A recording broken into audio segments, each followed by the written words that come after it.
Oh, hi. What's happening?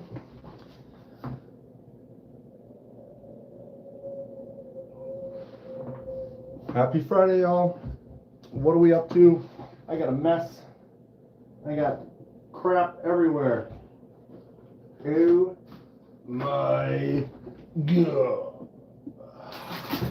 What's a good word? Okay, I suppose I hit start. We're live. I could probably address the room. Marco! What up, dude? Happy Friday. Happy shower yourself. I love it. Super happy with it. Bow. What the hell? I swapped the clip.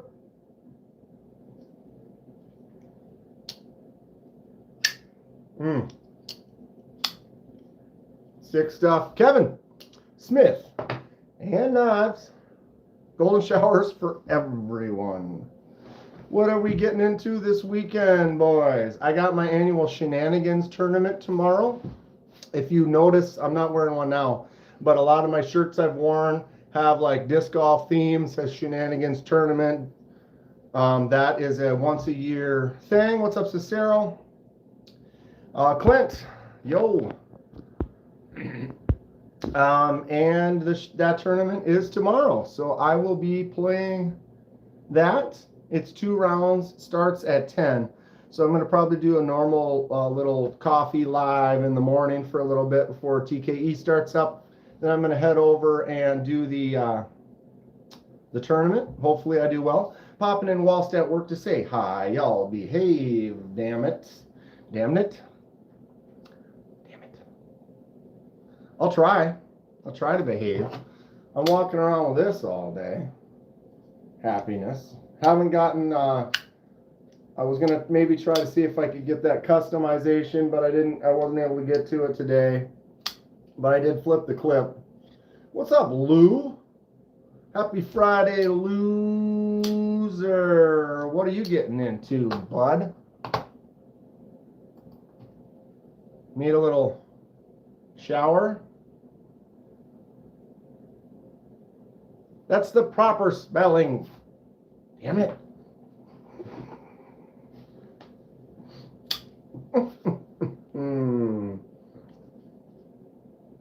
TriStash V2. What's up, Yusuf? No dealer, but we're knives here. Knives. Things with blades on the edges. That's what we're talking about here. Welcome, Free Bird America. What's up? I got it. I got the full piss Ultim. Action is really nice. Feels great in the hand. Salute. Nothing but blades. I got a mess going on the table. I got a couple of packages in the mail. We got a couple things we can open up here in a second. I'll wait for maybe a few more people to get in here, and one of the people that I'm looking for is sent one of those boxes here. So I was kind of hoping that our boy Grateful shows up, which he might. It's Friday early evening. Been fairly consistently doing a little bit of live on Fridays before the other lives kick off. What's up, Lemons? When life gives you lemons, you say, howdy, everyone. What up, Lemons? Good to see you. Hope you have some fun plans for the weekend or just chilling. Anybody have any crazy plans? Like I said, I have my shenanigans tournament tomorrow. So I'm going to be in a double tournament. I think I'm going to play Masters. Love you all. Gotta go, Xavier. Hey, thanks for swinging in real quick, saying hi. Have a great weekend. Oh, here we go. Big idea? Understood. Can I have something for free? I should say the same thing. Daniel. I like your name. My name is Dan. Nice to meet you. I give away quite a bit of stuff. I do a lot of giveaways, a lot of stuff, fairly regularly. But I don't just do it random like that. But if you hang out, watch some of the videos, join in the lives, I am giving some stuff away on occasion. My advice is free. I'll give you a piece of advice. Listen to Mark go there. That guy knows what he's talking about. Painted the shed today. Gonna work on it more tomorrow. Hope I don't miss signing for your Herman tomorrow. Oh, that's right. Lemons ordered a Herman. It's been probably 5-6 days. What's up, Sharia?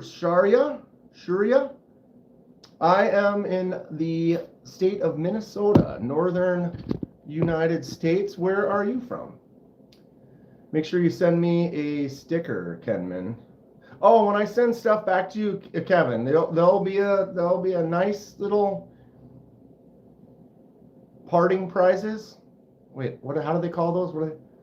The participation.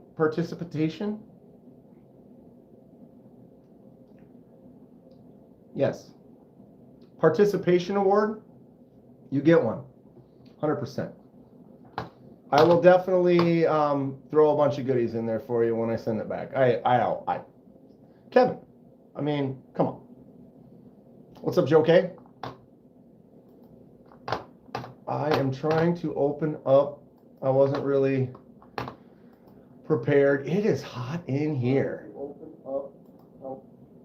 I had my AC on. Dandy Man Club. Right on, bud. I had my AC on kind of warmer than I wasn't home all day. And it's kind of warmer today, so I should have turned it down earlier. So I'm going to need to wait for an hour or so before it kind of cools down to a more comforting temperature. But I think it'll be all right. It's going to be all right. Been trying to do some projects. It would be nice to maybe do a project. Grateful Dong. Hey, a bunch of hunks. But I was waiting for Grateful Dong to get here so we can open these, take a look at this. What the hell?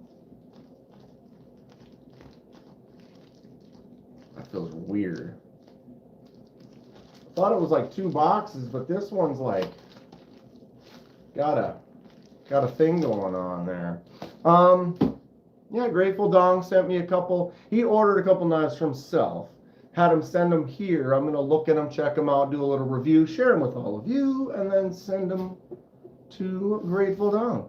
I'll send you something might be cool, super expensive, might not too. I'm willing to take a risk. I review a lot of stuff, Daniel. For example, Grateful Dong just sent these 2 knives to me to review, and I'm going to send them back to him. I have some stuff from Lanyard Man that I still need to get back to him from his reviews. I got to do the pens, and then I'm good for this weekend. Eddie Duran subscribed to the channel. Hello, Eddie. Thank you for subscribing. Welcome aboard. Try to see if we can get into a custom today. What the hell was I saying now? 1 + 1 + 2 + 1. Not 1 + 2 + 1 + 1. Oh, yeah, I have several knives down here that are Kevin Smith and Knives. He's in the chat as well. And for example, he sent me his Herman to review. We reviewed that sweet, sweet Herman. We've got the CKF. This is probably my favorite knife, but it's not mine. This is the CKF Rotten Evo 3.0. This thing is about as sick as it gets. Look at that spacer, or the clip. Hollow grind for days. Look at the mirror edge on that sharpened edge. Look at that. This knife is a couple of car payments. I love it. It's sweet. Thank you for subscribing, Eddie. What's up, Vladimir? That is a hearty chunk of steel right there. Paul might. Paul. I always want to, like, the question is something dirty. And then the answer is Paul might. Paul might. Oh, this thing is awesome. Try to enjoy it another day or two here and get these shipped back to Kevin. Kevin basically sent me a bunch of cool knives to check out when he sent these shelves. He made these 2 shelves right here. And they are really displaying the knives quite well. Thank you again, Kevin Smith and Knives. You never know. I might. Paul might. Grab one of each. Grab one of each. So before we open, there's a couple of knives here from they're going to be going to Grateful Dong. I also got this box. That box is going to go in line with this stuff down here.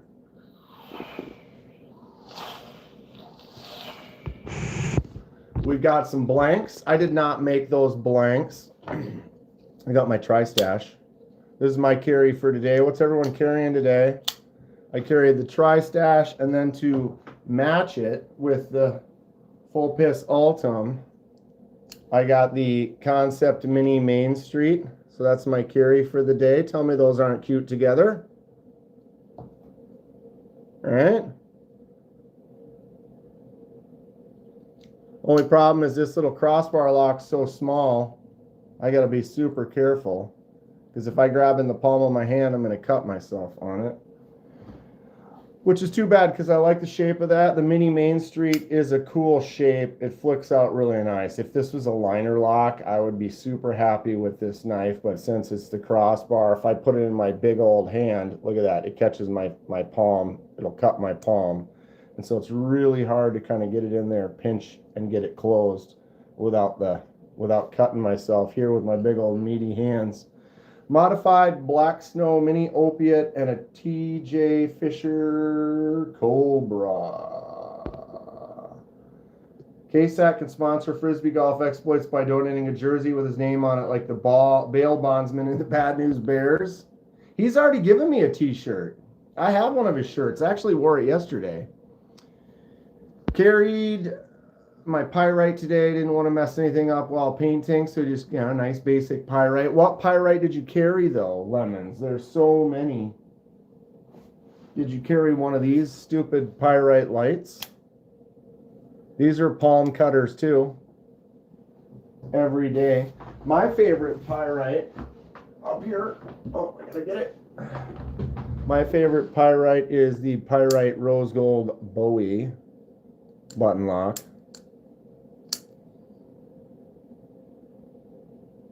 Paul's a pimp, no doubt. Edwards. What's up, Mr. Durbin?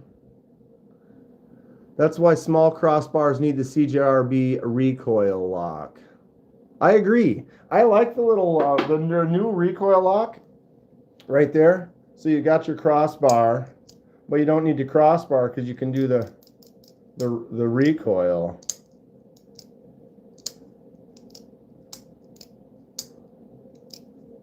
Solid stuff. This is the new bolt with that recoil lock on there. So it's got the little shark fin like the shark lock or the super lock, but it also has the crossbar. Actually, pretty fond of this. This is a bug out killer all day long. All day. And you can buy like 3 of them for a bug out. Mini Opiate and shut the hell up. Wow, Ed. Ed's coming in hot. Happy birthday. Oh, you I tell you what, the Discord is a lovely place to be. Pyrite is the standard drop point AR RPM 9 flat titanium scales.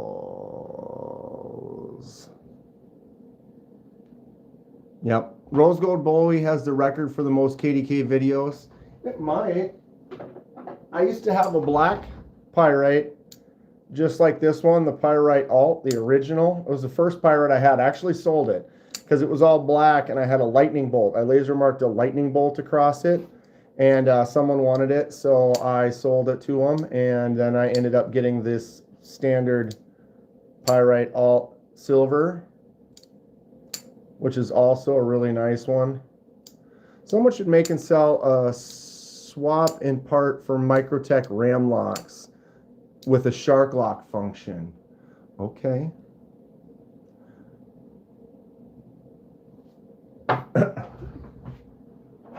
So ram lock like this, but then have that shark lock.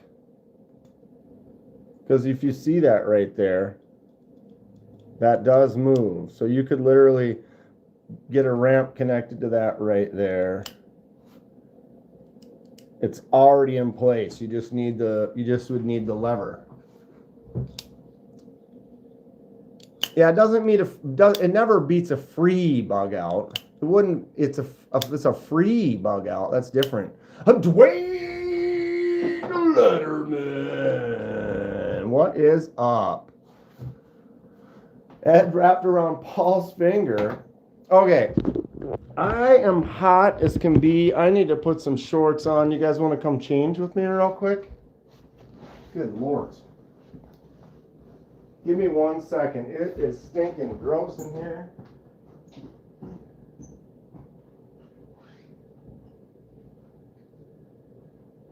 Pantsless.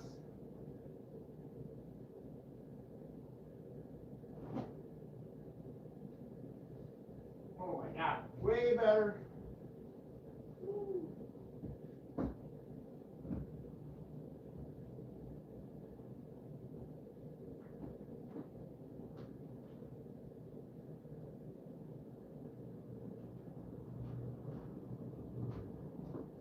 Oh, sorry about that. Oh my God. I when I'm not home, my AC was not on. It's been cool enough, you know, it's the fall. And it was super hot today. Nothing beats a Sheila lock. It's a hedge and what was it called? Something in hedge system. God, what was it again? Grateful, the Sheila lock. It's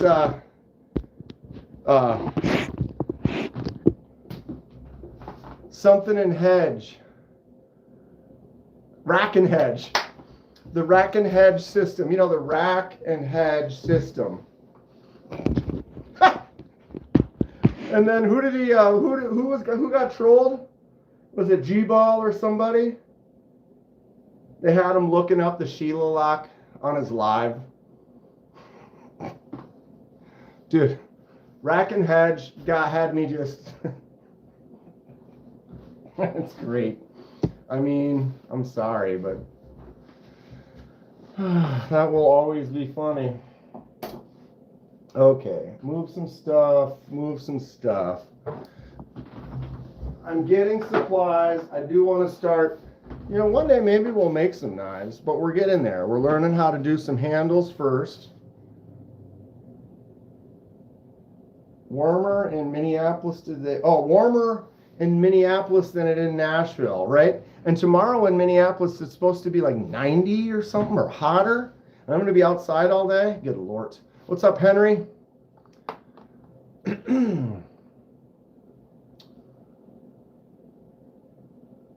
Tweedledee and Tweedledum. Tweedledee. So, I bought these. We are better because of them both. Definitely. All right, so we've got some of these prefabricated blanks. Got this old Bowie that I haven't done anything with. I've had that for like almost 15 years. Got this super cheap little Damascus tester, and then 3 D2 testers. So these are just prefabricated blanks that the intention is you buy this, you make your own handle, put it together. I'd love to get into actually fabricating, doing some stock removal, making some knives. Don't have all the tools for that yet. Working on it. But bought a couple of these blanks. We're going to start making some handles, doing some testing, having some fun. I have some handle materials over here. Got some pins, some steel, some aluminum, some brass. I got some more in the box that we just got today. several chunks of wood for some handles. I've got some G10 sheets so we can do some type of a liner or a little inset or something to that effect. Ron Crow, lurking, working, can't tag anyone. So this is a carpet. Hello, Mick Ranger. Mick Ranger. Delicious. So we're getting supplies, and I have some more. So let me move this wood up here. Get this a little bit out of the way. And I got stuff all over the table right now, which is okay. Witchy woman. Wait, is he Penman now? I still got some pens over there. Yeah, now it's Penman. Dan Penman. What's your favorite pen? Ooh, I like that pen. That's a good pen. Maybe this one.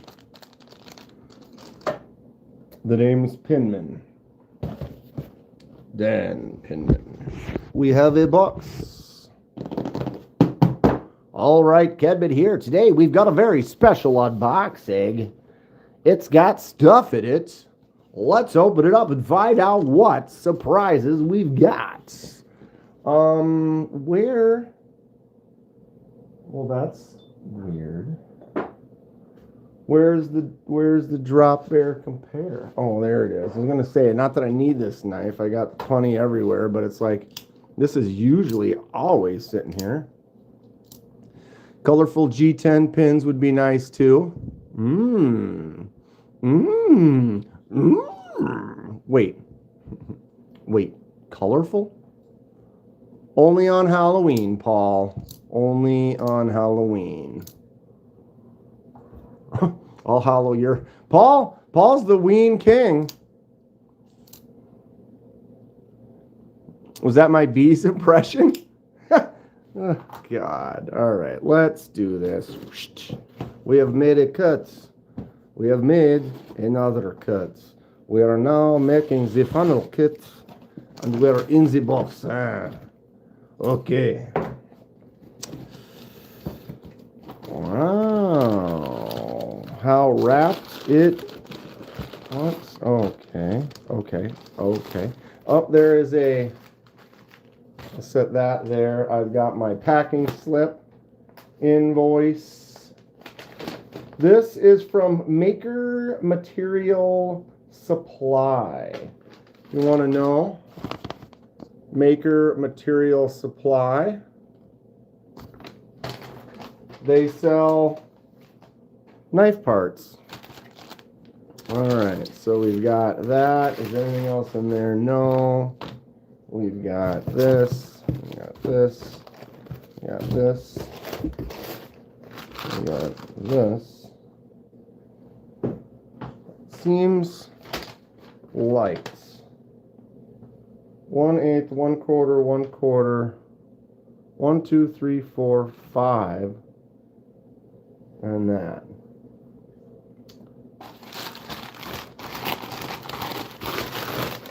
Am I missing something? Hold on.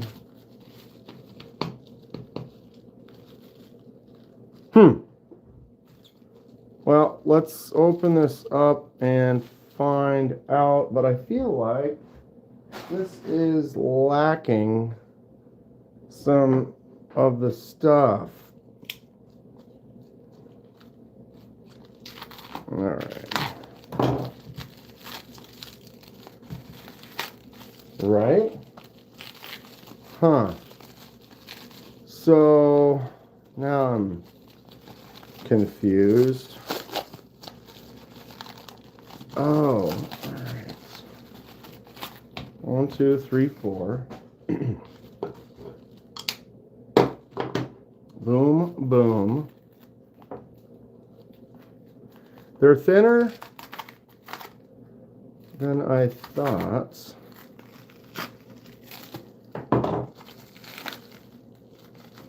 Thought they were all 1/4 inch, and then there's one that was 1/8, I thought. Yeah, maybe these are. Okay, boom, boom, boom, boom. Missing the chat, not paying attention. Makerspace now. Huh. Potbelly's having to buy one, get one free today if you live near one. I'm near a Potbelly. Kenman, make me a Rambo knife. What's up, Neil? North Valley, Neil? All right, boxes everywhere. I thought I got 2, or did I get different sizes? Rod. Boom, boom, boom, boom. Okay, everything's there. Everything is here. They're just thinner. For some reason, I thought this was 1/4 inch. You know, and it's like, that's 2 pieces. So these are 1/4 inch. This one's 1/2 inch, I guess. Yeah, that one's 0.57. Okay.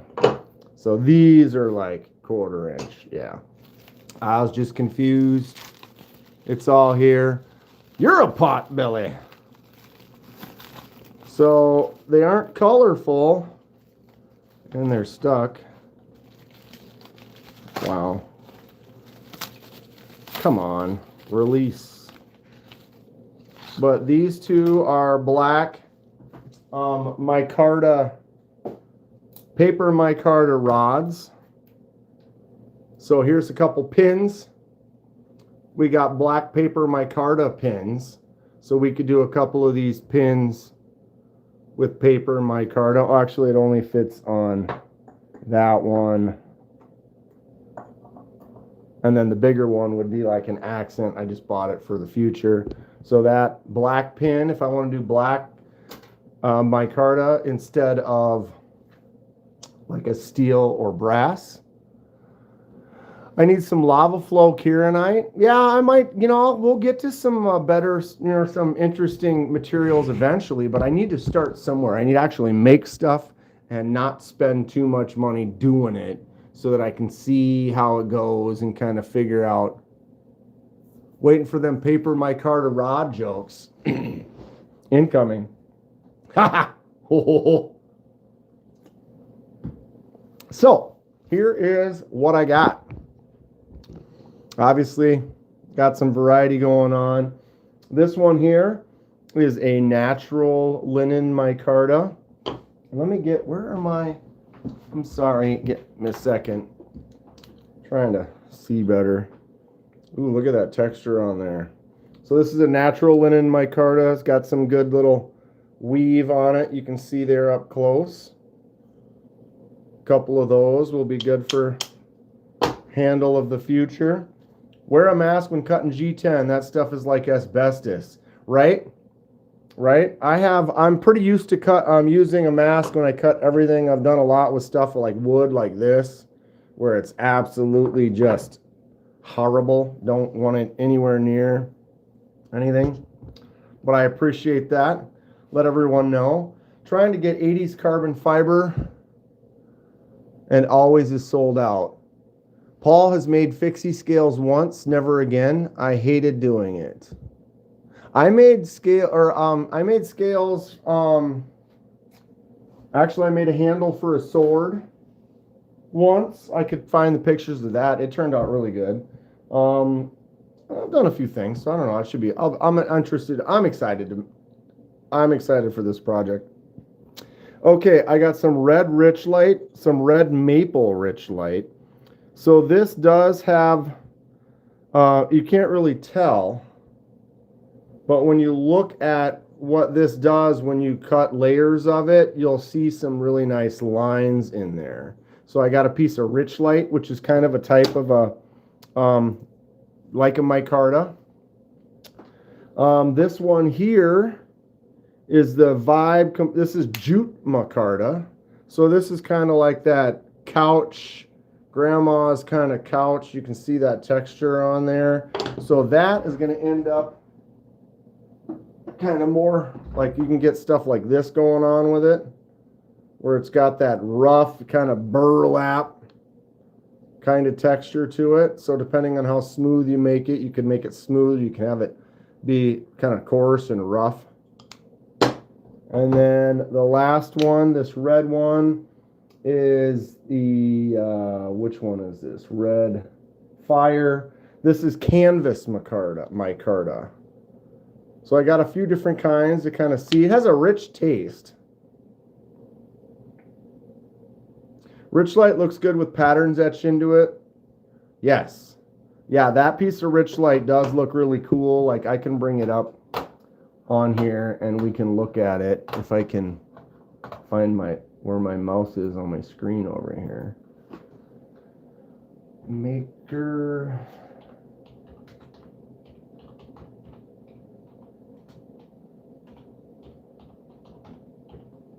Which one was it?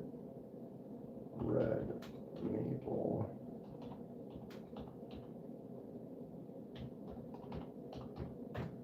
Slap. So this one here on the website, they show the picture. That's the red maple chunk that I bought. So when you cut it, you're going to get lines like that. You know, they're not all going to be the same. But, sorry. Cheater glasses. But that should be interesting. So we've got that on here. So this will have some nice white lines to it. We have that nice linen micarta. We have the jute, crazy looking couch canvas micarta. Nerd alert! And then this red fire canvas. So a linen, a canvas, a jute, and a rich light. I have no idea if I'm going to use them soon, if I'm going to use them on a fixed blade, if I'm going to use them on some replacement scales for some folders that I plan on doing sometime soon, get that CNC machine going. So I just need to start getting supplies. I'm definitely the type, get more supplies, have the supplies, and then inspiration hits and you can just get right to it. You know what I mean? Rather than having to order something and wait. So I'm just going to keep ordering supplies and kind of build. Always wanted something in Westinghouse micarta. Is that like a publisher's clearinghouse?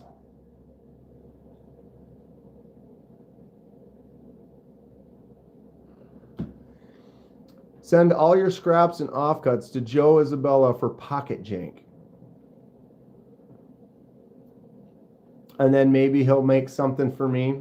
Send him a bunch, and then he can make one thing for me and keep the rest. Something like that. That's a publisher's clearinghouse. What's up, Stampy Dragon? So anyone have any desires for like some of these blades? Let's say I just take this one right here. We're not going to do it today. But pretty soon we're going to. What would you like to see for a handle for this? Something like micarta? Or would you prefer like a wood? This is ironwood. Or I have some of that fun stripy wood with all the layers. So when you put this in there and then you carve it and shape it, then all the layers are kind of show through at different levels and heights. Or we could do just a nice chunk of walnut. Doesn't have a lot of grooves or details to it on these pieces of walnut I had lying around, but they're still kind of fun.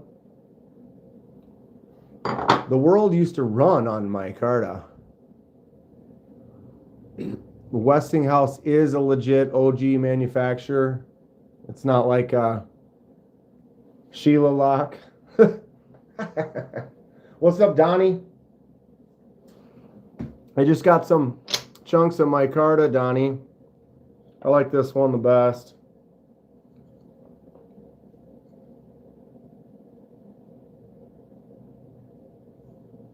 Boom.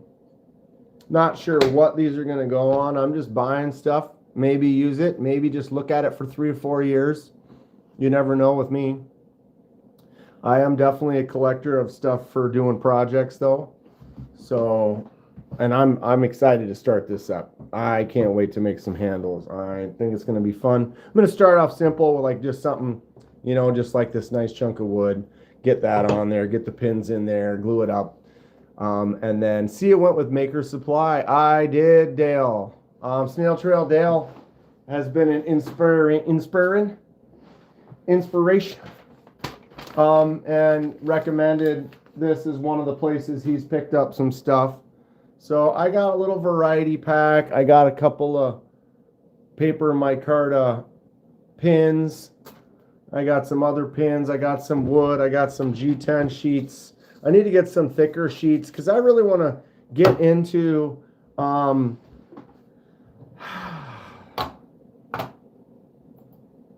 more like this. You know what I mean? Like if you're going to make handles, make some handles. Is this really my style? I don't know. This is just something that I saw that other companies are doing or whatever before they make, here's the blanks they got before the handles. These look like they're going to make some really detailed and interesting things. I may not do exactly that, but I'm using it as inspiration to kind of see Westinghouse light bulbs.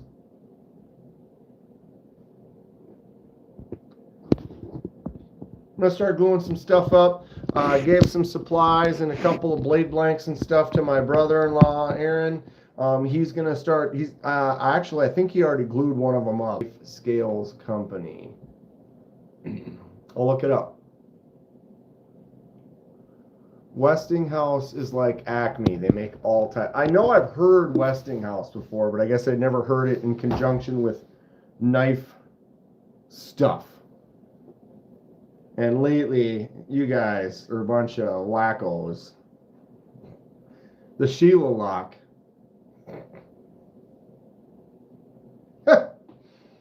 Good times. Really good times. But yes, I'm definitely loving more and more every minute. I got my Pistache. I got the Tri-State Tri-Stash in full Altum. My audio's cutting out. Fred the Log. Audio check 1, 2. Tested, tested, tested, test. Fred the Log. Audio check 1, 2. Tested, tested, tested, test. Sounded crystal clear to me. This is like the 4th time I've watched KDK while making tortillas. You happen to make tortillas when I'm doing a live, I guess? Tri-State crushed it, though. Super happy. Loving this knife. I didn't get the V1, but V2, great action on it. I dig it. Stream went wonky for a minute. Well, let me know. I appreciate any feedback, and I'll try to always fix it if I can. New phone pretty soon. And I want Donnie to be able to hear, you know, Donnie, my boy. And new favorite though, not one that I'm really liking, the Orlock, Concept Orlock. This is Terry's design, 1931 Leatherworks. Look at that front flipper. Oh my God. Michael Upchurch. Think it's Bless. Bless's mind is cutting out. Yeah, what are you doing, Donnie? Friday night. Anybody else, guys, loving the Orlock or what? This thing is sick. Similar friend.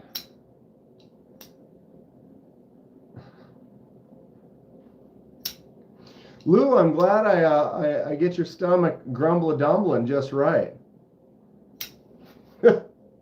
Oh, you guys, this is great though. I mean, man, I fallen in love with knives for me. Easy, super easy. But this, instant love, instant joy. Okay, so we have supplies. soon to be turning supplies into handles. Look at this micarta. Excellent. Set it aside. Look at the G10 sheets. We're going to get G10 dust all over the world, right? Blocks of wood. Blocks and blocks. Oh my God, I got... MN Farmer subscribed to the channel. Young Arm and Hammer. Thank you for subscribing. Welcome to the channel. We're going to have some fun. Lots of fun stuff with knives. If you like blades, if you like things sharp, slicey, you want to see a handle get made and put on this bad boy right here. That's going to be happening pretty soon. Although I need to do some tests, practice on a few of these smaller ones. Probably do this one first. Just a small, simple handle. It's already got the Damascus on the blade, so I can have more of a simple, plain handle on there, just to get tested, kind of see how the pins work, how all of it goes together. I'm excited to start it up though. Lou gets it.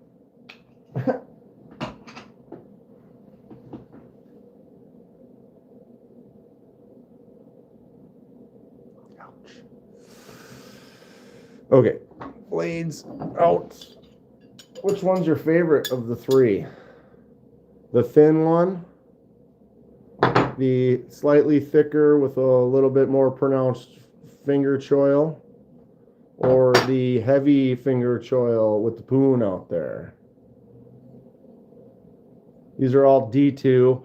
I can't really attest to how high quality the heat treat is. They were not that expensive, but it is a nice blank to start with. So even if it doesn't hold that much of an edge, it's a great thing for someone who's new to making knife handles and want to get into making some stuff. You can invest a little bit and get started.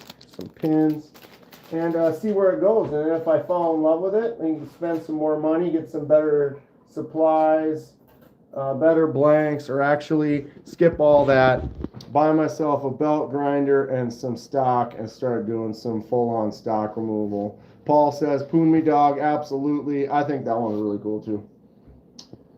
Fully agree. Lou right there is a stream share. Does that mean like on stream or it comes out in a stream? And why are we looking at the ceiling? Because a stream, you could do it in a stream. What's up, Roberts? Here it is. There it is. Loving it. Wow. I can't hold still to save my life today. Dylan Mallory in the house. What's going on, Dylan? What do you got going up? What are you up to? What do you got going on up to this weekend now? Here. Boom. My two new loves. Smock in the house. What is up, the Smock? What are you doing this weekend? So, you guys want to see what Grateful Dong bought for himself and then had them send to me first? Tim Johnson. We need to do another live ice fishing stream this winter. Dude, 100%. We did not do enough of that. Last year was kind of weak for ice fishing. We did not get out as much as I would have liked to. Who else goes ice fishing? Anybody up in the Midwest want to go meet up and go ice fishing? What's up, Hooker? Am I going to see you at Shenanigans tomorrow?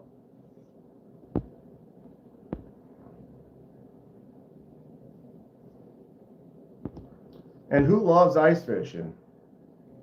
Dylan just finished up a sketchbook and got 2 more in today. And a new pen. Sketchbooks are fun. Ed Durbin, Gummy Worm, Pistache. Yes, please.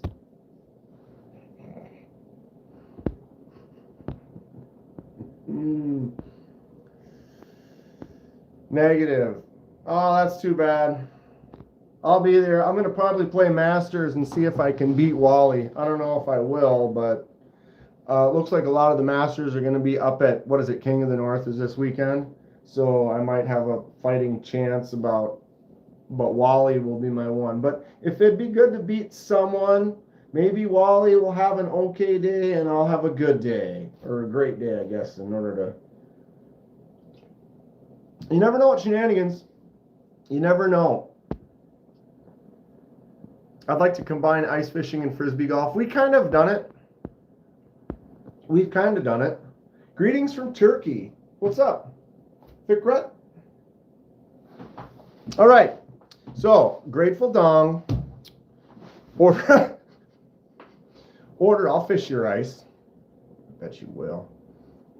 He picked out a couple knives that he likes. He bought them. He had them send them to me. I'll ice your fish.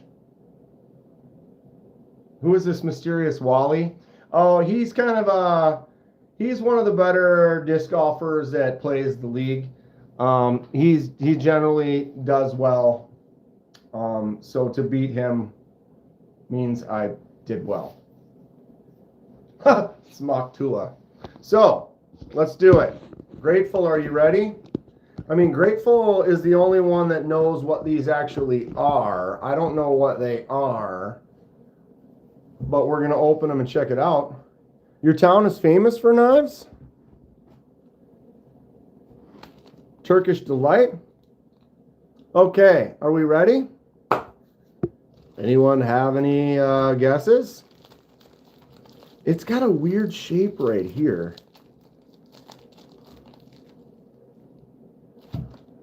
Wally will hustle you for your lunch money. Yeah, right? All right, so...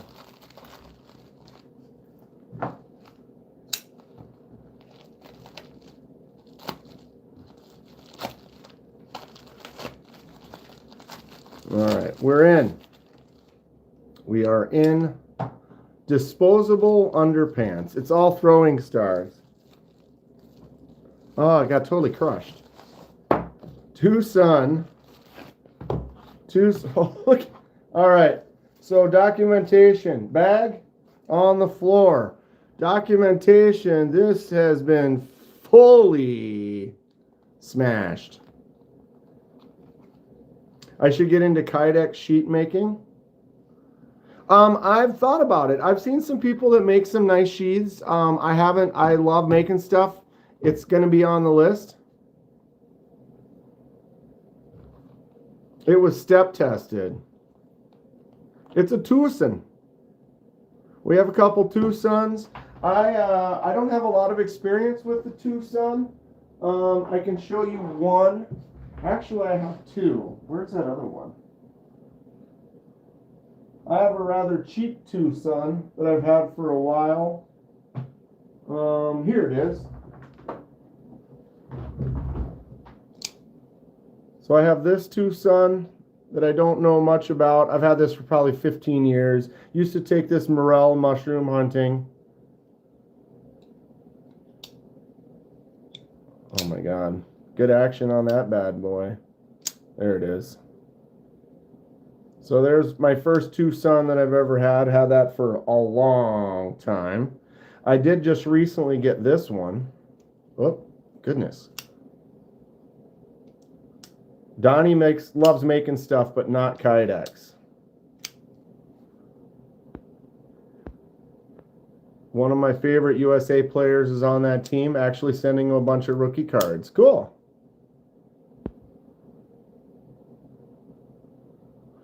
Joe, you only own one fixed blade? Oh, you own one Tucson and it's a fixed blade. People with hawkbills are weirdos. I know, right? Where is that one? I got a sweet one, though. Shoot.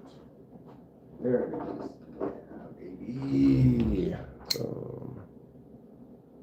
Best Tech Manta Day.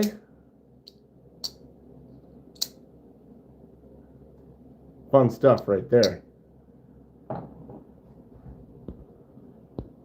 Didn't you just get, what was that hawkbill you just got too? I totally want that one. Ferreted. What's up, Ferreted? Okay, so here's my Tucson. I don't even remember which one this is. It's been modified. They did a stone wash on the blade and then dyed that scale, titanium on the handle. Paul's got the man today. It's a fun one. Hawkbill Tua. All right, Dong, which one should we open first? The smashed one or the non-smashed one? Smashed one? Smash? Pass.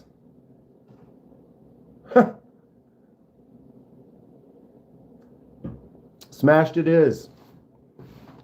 All right, brought to you by the Lovey Pocketbook of Grateful Dong, soon to be in his collection. I get to check it out. We're going to do an official unboxing video later as well. But for now, let's just get in here, see if it survived the smash. Oof. Oh my goodness. What? Wait. What? Oh, did you send me a picture of this? Maybe? So it was right here. Notice it doesn't even fit in that section of the box. So there's that. Does this say on here? It doesn't even say what it is. All right. All right. I detest asymmetry. I think I should smash the other box so that they match. Eeny, meeny, miny, mo. Dong has been shodified. Grandpa is talking to you. What? I mean, I'm new to Tucson, but is double bagged? Is this... Okay, okay. All right. Oh.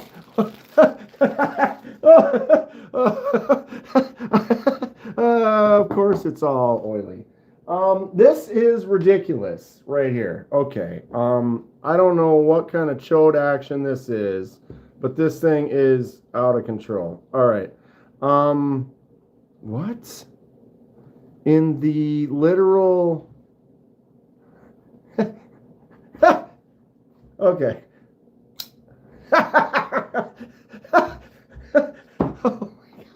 Oh my god, I love it. Okay, all right. This is ridiculous. Oh my. Yes, I. Lou, do you...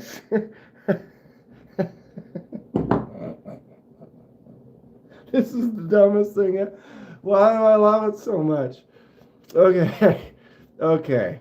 All right, so we have a, Lord, wow. Tucson knives made in Yongcheng, China, written around the pivot there. The hugest thumb stud. That's the biggest thumb stud I've ever seen on the shortest knife I've ever seen. Wow, okay. Wong Design TS417 D2 steel. So we got D2. It looks like this could be titanium. I mean, right? Oh, I have a... Hold on. I took a bunch of stuff to work today.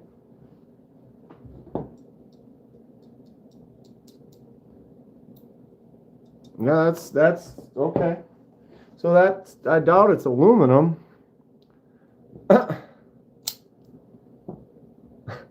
Haven't seen me like this since last Messers. Dude, every once in a while. Talk about stop pin. Yeah. What? Look. Boom. This is absolutely ridiculous, but I love it. Okay. This makes only makes sense in Bizarro Superman world. This is okay. Jay, I hate Tucson. I got scammed by their store. That sucks, Jay. Anybody else order directly from Tucson? Can I flick it? Ugh! Not really. Thumb out. This is ridiculous. Okay, so huge choil area. for digging in. So this small knife, my large hand actually still has a little bit on the end. Oh, it's kind of like glass breaker style right there with this Edyards. It's kind of death sharp right there. Paul's correct. It's definitely titanium. Tucson doesn't jack around. This is sick. Yeah, you can just tell. There's no way that doesn't look like aluminum. There is micro milling on there too. If you look, you see those? There's micro lines. You can just feel them. Huge, crazy backspacer that's just wild. Pocket clip looks like it's fixed. I wonder if you could, no, because it's inset right there. Be cool if you could. Because then you could just take that clip and then put it right there. Wow, this is awesome. This is totally stupid, yet awesome. Can I flick it out with my right? Oh, that detent is, there we go, is pretty strong. Can flick it out. This thing is super sturdy. Look at that. What are we talking about here? 0.14 on the blade thickness on a short little D2.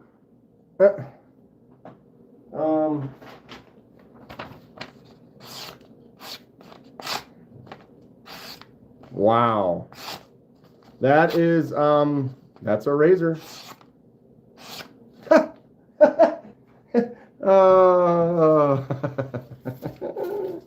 This is so dumb. Okay, I love it. I love it.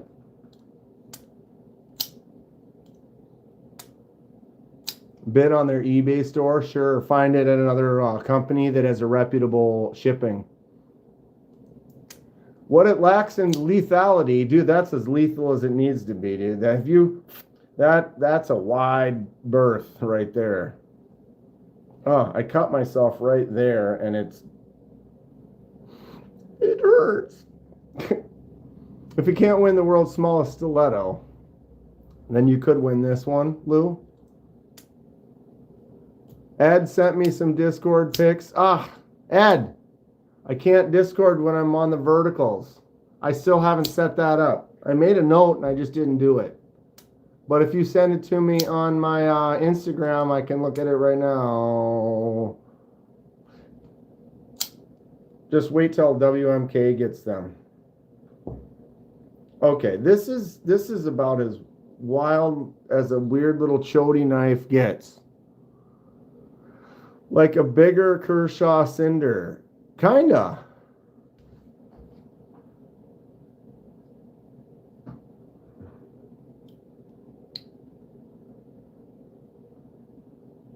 I did the shipwreck on that.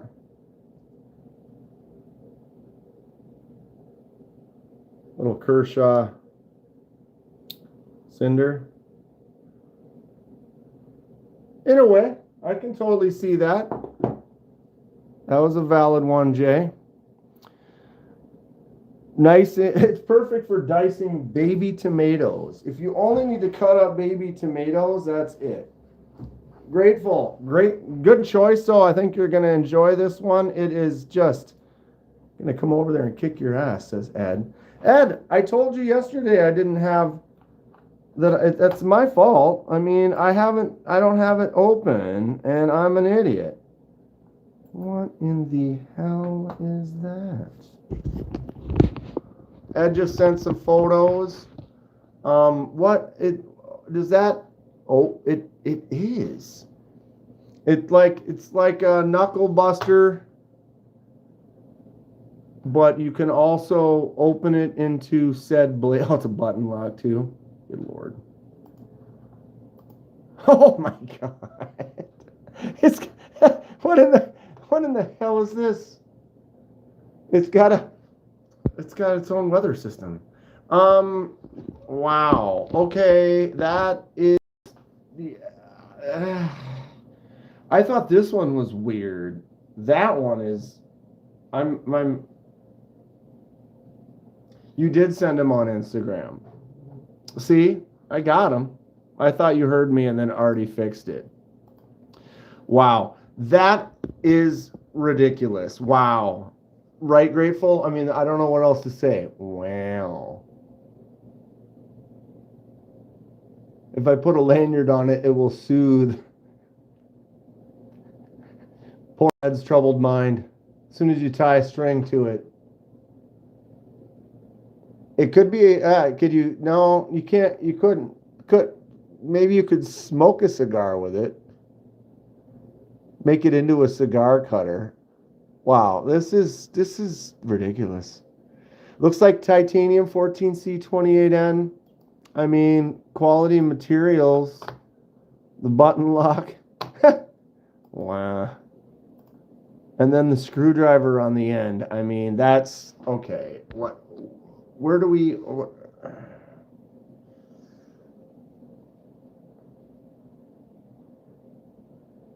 I did that short of that cigar cutter, that little, that it looks like a moil. Okay, we got to get back on track here. We are looking at some knives that Grateful Dong ordered for himself and had sent to me first, so we get to look at them, enjoy them. Look at this silly. This is just, I cannot wait to review this. It's unfortunate because the surprise right there, the hilarity. I don't know if I'm gonna laugh. You know, it might have to be a forced laugh. It is pretty silly though. Oh my God. Not a screwdriver. Security feature to keep the blade from collapsing on your fingers when you use it as knuckles. Oh, I see. But it also could be a screwdriver. It's a Donger special. Okay, so that's number one in the category of wow, they made this. Okay, let's open the second one. Tucson number 2. This box was not crushed and has survived said trip. Anything can be a screwdriver. What's the steel? This one said D2, right? Yeah, D2. D2 titanium. I don't mind that. Okay. Tucson number 2 son. Ooh. So that one just had like you just pulled the knife out and it was double bagged. This one has a full on sheath. Hard card.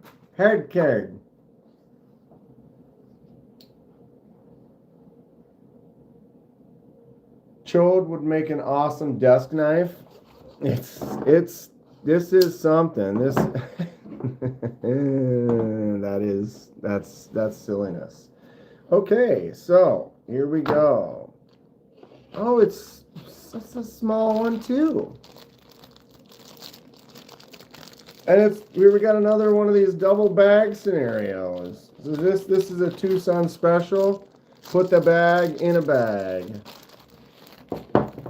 Okay, set those over there.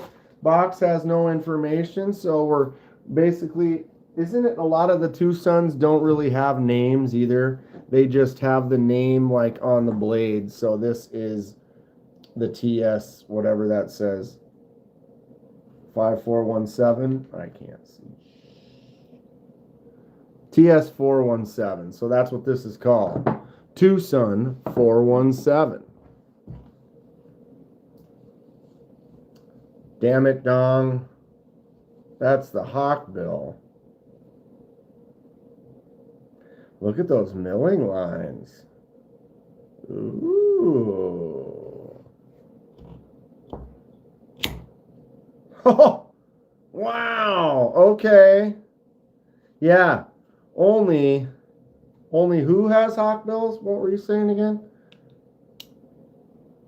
Can I? Got it. If I put my thumb down low enough, I can kind of get it on the clip. and then flick it out. What's up, Paul? Hawkbills are for weirdos. Welcome to Weirdville's Weird Station Nation. Sorry. Paul. Dude, look at those milling. Those are deep. Those are deep grooves. Tucson never come with anything except for simple box, double bag because they slathered in oil, which I've noticed. And the knife itself. No paperwork, nothing. Boom. Oh, boo. Give me some jimps. This is rough right here. Look at that. That is rough. And then smooth like a butt, just like a baby's rounded cheek, like a loser cheek. Just, wow, look at that. That is a tearing.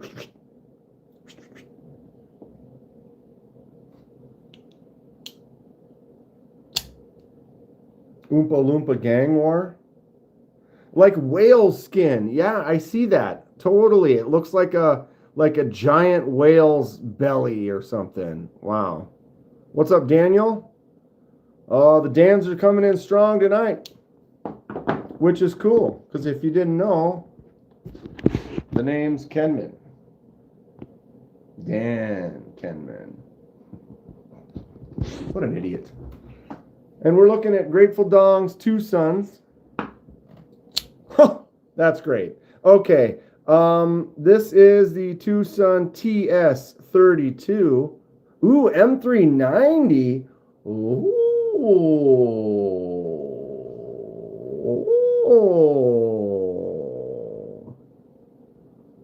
What do you think about this? Paul might. Dude, whale belly textured titanium. We're gonna call it that from now on. And then M390 Hawkbill. What? This is Sheriff's favorite. I like it. I don't like though that these are really rough. Like you can't slide forward really on that at all. But then it's add more jimps up here. I like jimps. Paul, this one is. It's cool looking though. Feels nice in the hand. I have a large hand. I'm got a good grip on there. Bet the M390 is ass. They don't heat treat it good or.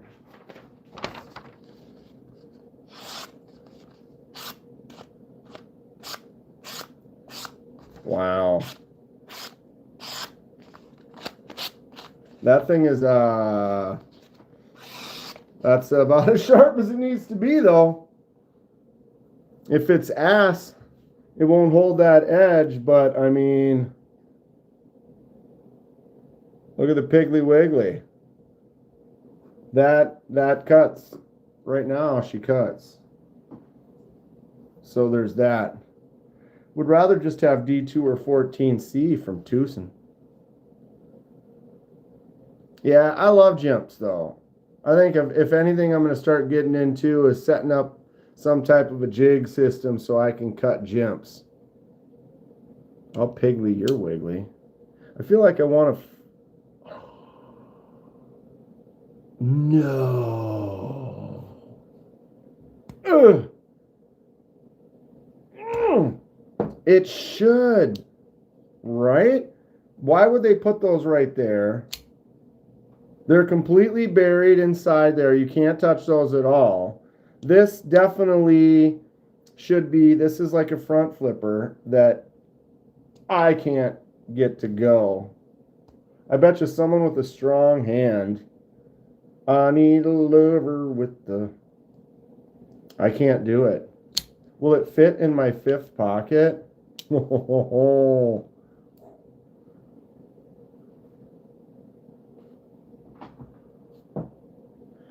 Yeah, I can't push hard enough on that to get it to... That is a strong detent. But look at that. That is specifically jimped out. When this is open, those are gone. You cannot get to that. So I even with I can do top flips or front flips like this pretty good. and I'm on there. There is no...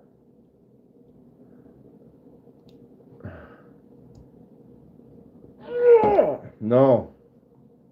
Gotta run to the store. Later, dude. That looks like they tried to make that a top kind of front flipper, though, but I do not have the strength to get that to go. Because that is literally... What do I have? I have another one. What was that other one that I have that's like a top flipper that I can't remember offhand? Was that someone else's? Of course I can't find it. But I mean, if you got a good front flipper, boom. Roll it over. But that is tight on there. That has got to be what that's for. There's no, I mean, that's literally right where it would be to do that. But you're like pushing.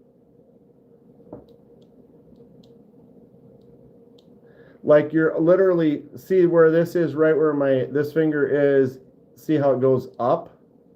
And it goes up. And so instantly the section you're on has to go that way. And you're here pushing. It's like you need to be getting it going that way. I'm really bad at those, Lou. There's very few knives. That's why I was trying to find the one that I can do that with.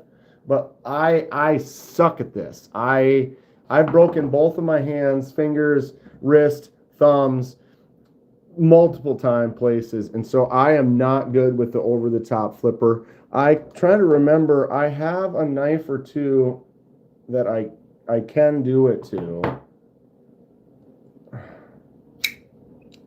And I can't remember which one that is that I have that's a decent top flip.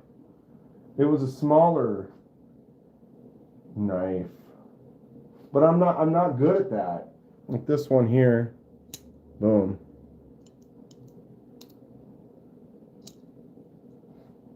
But this, it literally, I should be able to pressing against that about as hard as I possibly.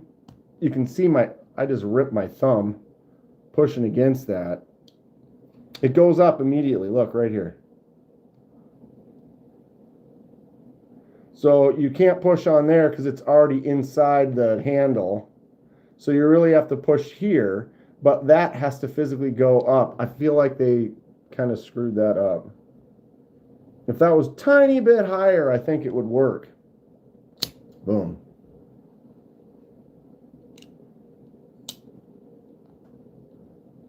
Boom. That is cool. So these are the two knives from Tucson that are going to be reviewed soon and then going to Grateful. I can get all my Tucsons out. We've never done that, huh? Tucson. Titanium. That one's long. Doesn't... Didn't I have... What was the other Tucson I reviewed? I reviewed a couple of Tucsons from somebody. I don't have them anymore. Look. So there's that. Grateful. Good choices. Good choices. I'm gonna review these soon and probably laugh when I'm reviewing both of them because this thing is absolutely silly. Between the two, I almost like this one better because of the ridiculousness of it. But I think more of a realistic, God, if that front flip worked, this thing would be pretty sweet. I like the whale belly texture. Not huge into the hawkbills as much, but this one is cool. Man, it is hot in here today. God. I should turn my AC on earlier. It's hot outside, and so the house got to like 76, and it takes a little while to get it back down. And this room especially seems to be the room that takes longer. Grateful's got a few hawkbills.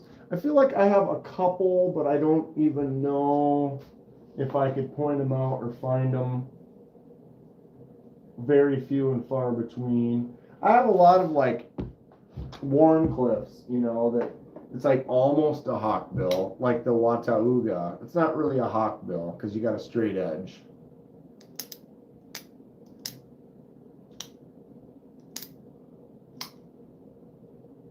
Watauga. Wataugas are great. The Big Chief is kind of a hawkbill almost. It's got a little bit of a curve to it. Just a slight bit of a calf. I guess I don't really have any others that are actual hawkbills other than that Manta Day that I had out. This one here. Boom. Yeah, I know that one's a Warncliffe. I just said it was almost. Almost, Lou. Here you go. Hawkbill.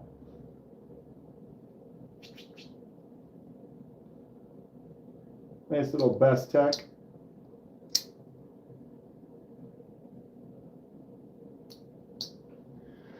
Anybody see any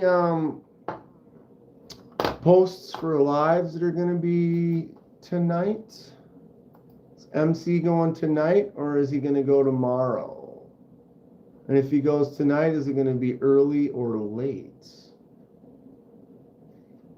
Do we have time to try to do a custom? Do we have time to try to do something? Or do we just hang out for a little bit? What's up, Chanson?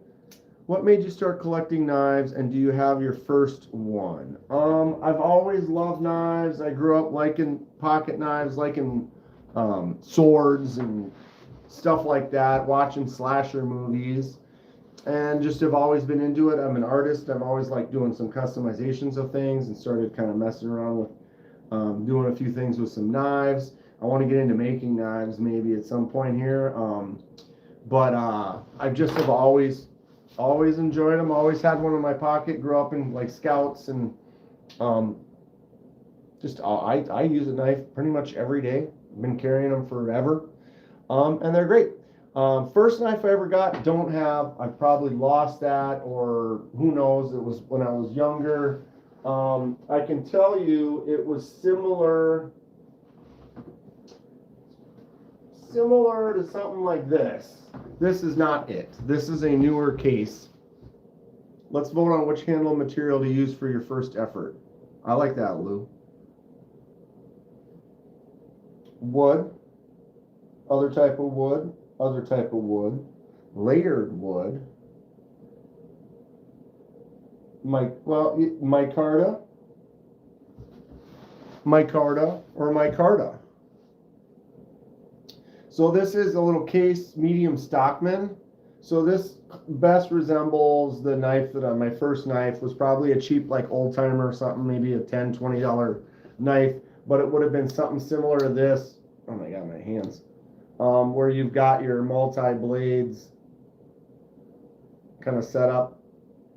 This is like a medium Stockman. So I had a cheapo version of one of these was like my first knife. So just a smaller knife, kind of a basic old timer kind of folder. So I had something like that, but I had since lost that, or who knows where that went. But I did get a Boy Scouts knife when I was in Scouts. So this is the classic old school Boy Scout knife. Definitely has got some patina and some age and use stories. It's got the blade, it's got the nail, or the can opener, the screw, or the flathead screwdriver, the bottle opener, or this is the bottle opener, can opener. I'm sorry.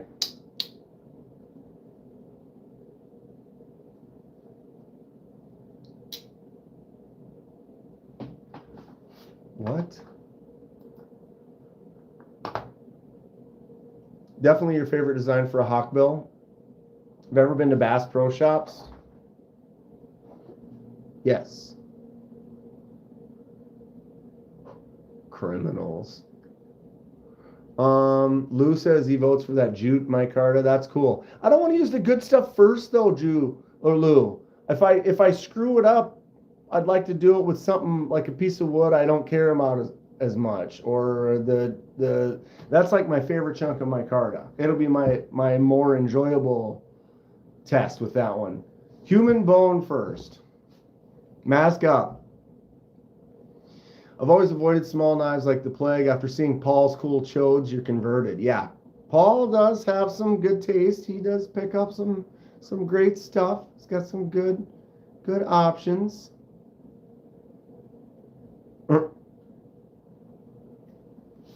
It's just a sweetheart, just an absolute peach. And then my other knife I've had since I was a little kid is this one here. So I grew up with this fixed blade. I won this at a carnival, throwing a dart into a balloon. Hand my dollar as a kid to a guy, a carny. Pop the balloon. He was like, "Here you go." And then all of a sudden I'm walking around with a knife. Totally disagree with the snip on the Strix. Wait. There's a flipper tab Strix? I don't remember it having a flipper tab on it. Or is that the new ones? The old ones have a flipper tab? I don't think the one I ordered has a flipper tab on it, does it? Pretty sure it doesn't. Oh, the front flipper. The front flipper. I think I remember seeing that. Snip that fronty, huh? I kind of like a good front flipper, though. You know? I kind of dig a good front flip. What does everybody else think about that? Would you what's up, Thomas? Would you snip the front flipper off of the oarlock? I mean, it would still flip out nice. Except for, no, it does go far enough that it would still make it. You'd have to get pretty close because otherwise you'd have like this weird little bump right there you'd kind of fall into. But why would you? I like it. It works good. I'm happy it's there. So you guys think that the Strix looks better with the front? Really? Is there, Paul, do you have a picture of a snipped Strix?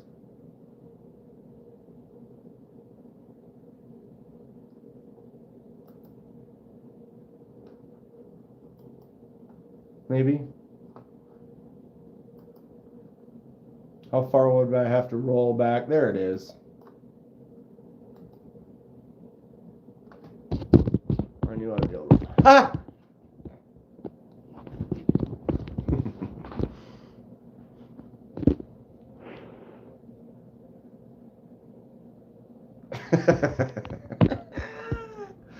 Oh, that's rich. All right, so Paul took a Strix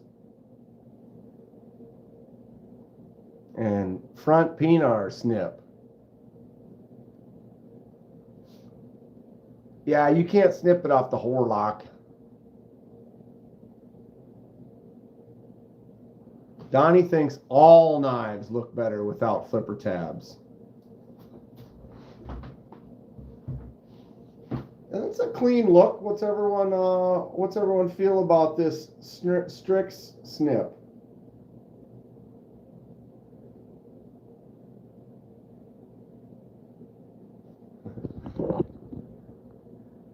How dare you? Oh, Strix is nice. Strix is nice. Why you got me thinking about the Strix, though? Believe it or not, front flipper on the Orlock doesn't really stick out that much. I don't think so. I think it's great. Strix snipped looks clean. Everybody has a right to their own love. I'm fine with that. I want to show you something.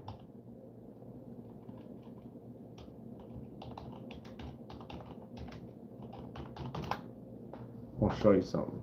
I want to see something. I want to show you something. I want to see something.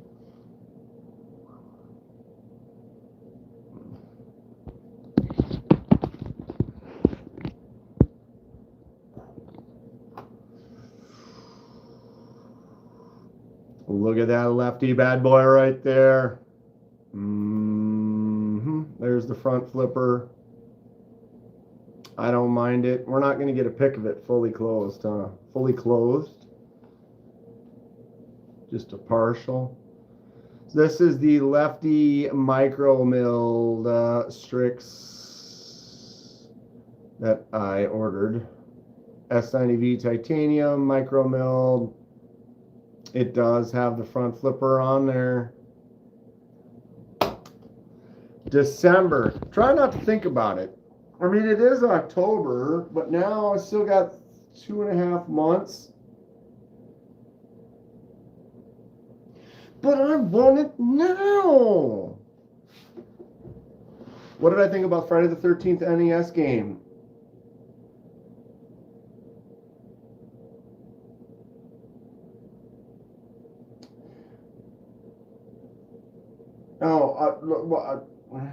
I started thinking about the game, and then I didn't even realize it was like the Friday the 13th, he was purple because it was anodized. So it was purple like the way that Jason looks in the NES game. My brain was like I liked the NES game. Honestly, I didn't even put that together when I saw that picture. We could bring that up. And I'm not huge on colors, but I do like that one. I will show you folks here. Give me a moment. You know I love my boy Jason.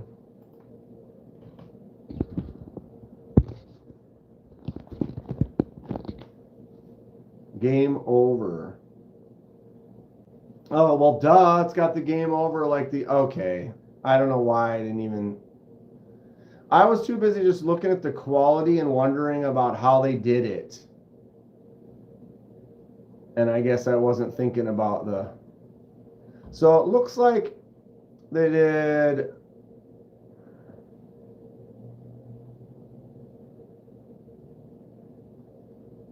My guess, if I was going to try this... Let me see if I can zoom in better. If I was going to try that... looks like I would dark wash the titanium so you get that nice dark gray. Then I would set up a jig so I can pop it directly into a spot consistently and do a laser removal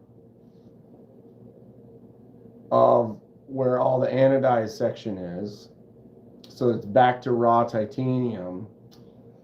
Then do the anodize of the second color first, which would be the lighter blue. So then anodize all the removal in the lighter blue. Then put it back in the jig, anodize or laser removal where the darker blue is, and then anodize the darker blue, which will be a lower setting that won't affect the lighter blue.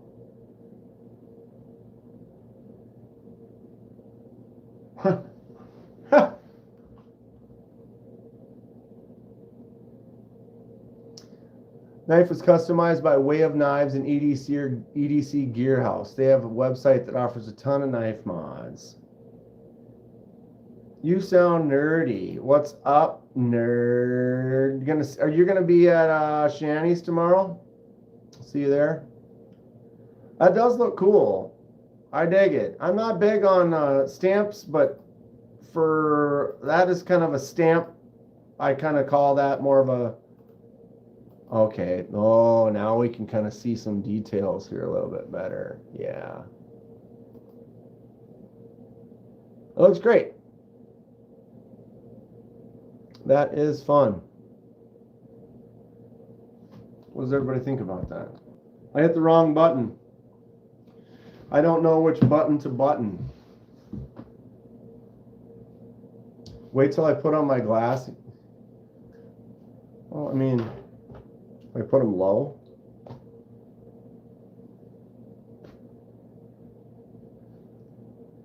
They're not, you know, you can see instantly on the reflection. These are like the weakest setting cheater glasses. I can't even read, like, it, I need just, that's only for very specific small, otherwise I need to take them off.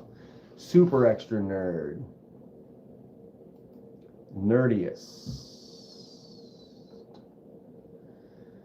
There was also another one on Smoky Mountain. Let me look that up quick. SMKW Kaiser Jason Bulldog. I kind of like this one,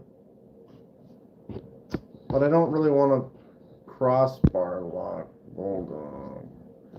So there's the Jason Kaiser Bulldog, white G10 with the red dashes, kind of like the mask.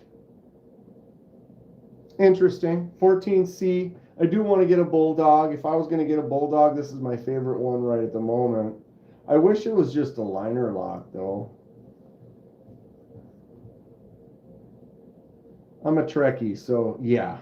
Nerd. I have to get this, Grateful. I have to. Gotta get that. I have to get two so I can have one on each face side. And you can be like, it's all right. It's not bad. There was another Kaiser fixed blade with the white. What was that?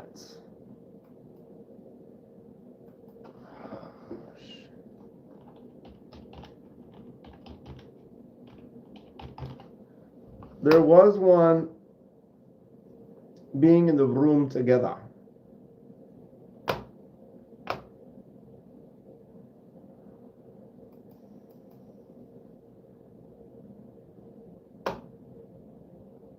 There was a Kaiser Fuzzy Wuzzy was a bear.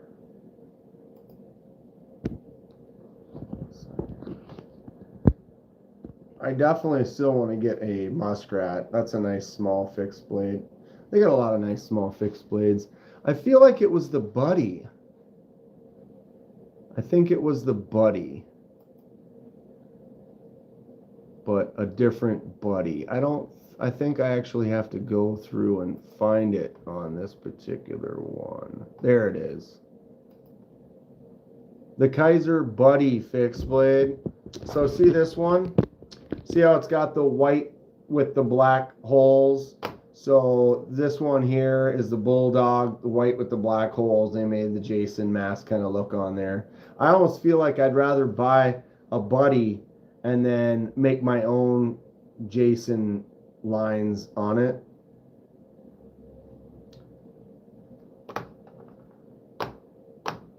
What else or what for? Yeah, it's only when I take those showers like these, Donnie. They're basically for really small, like if I'm reading the blade steel on there or that tiny little writing right there, I can't see that. So it's when I'm reading small stuff or chat when it's really close. But anything that's more than 2 feet away, I can read it just fine.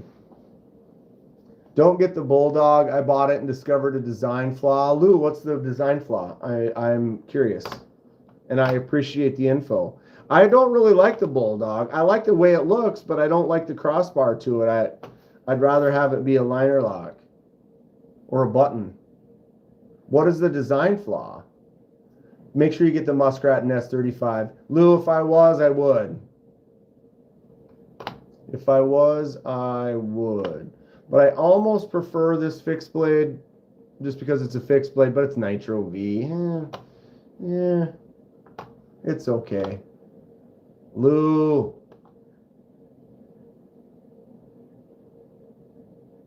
All right. Spider Co. McBee, you say? Give me a moment. Working on it. Oh, yeah. Yeah, I love it. How much is that thing? $225 for this tiny little taint. Okay. I can't even zoom in enough. Lordy. So it's got the Jason mask on there. Little laser mark. I could just laser mark these. That is a cool knife though. Oh, it's how short is this? Spine jimping optional. $25 for the spine jimp. What? Are you what? Oh, I like it. Oh, I want the jimps. $25 more. Oh, you can't see that. Add the jimps, $25. What? Get out of here. Overall length 3.82. Oh my god. Anybody have one of these? I think Paul might's got. He doesn't have the Jason one, but I think he's got one of these. Somebody's got one of these. The design flaw that's unlike most knives with the finger choil. Primary grip incorporates the choil. It's average sized. Oh, I see what he's saying. So, like, look, the normal grip, your hand is right there, and as you sharpen this over time, you're going to lose some of this tip, and then that's going to make the choil smaller.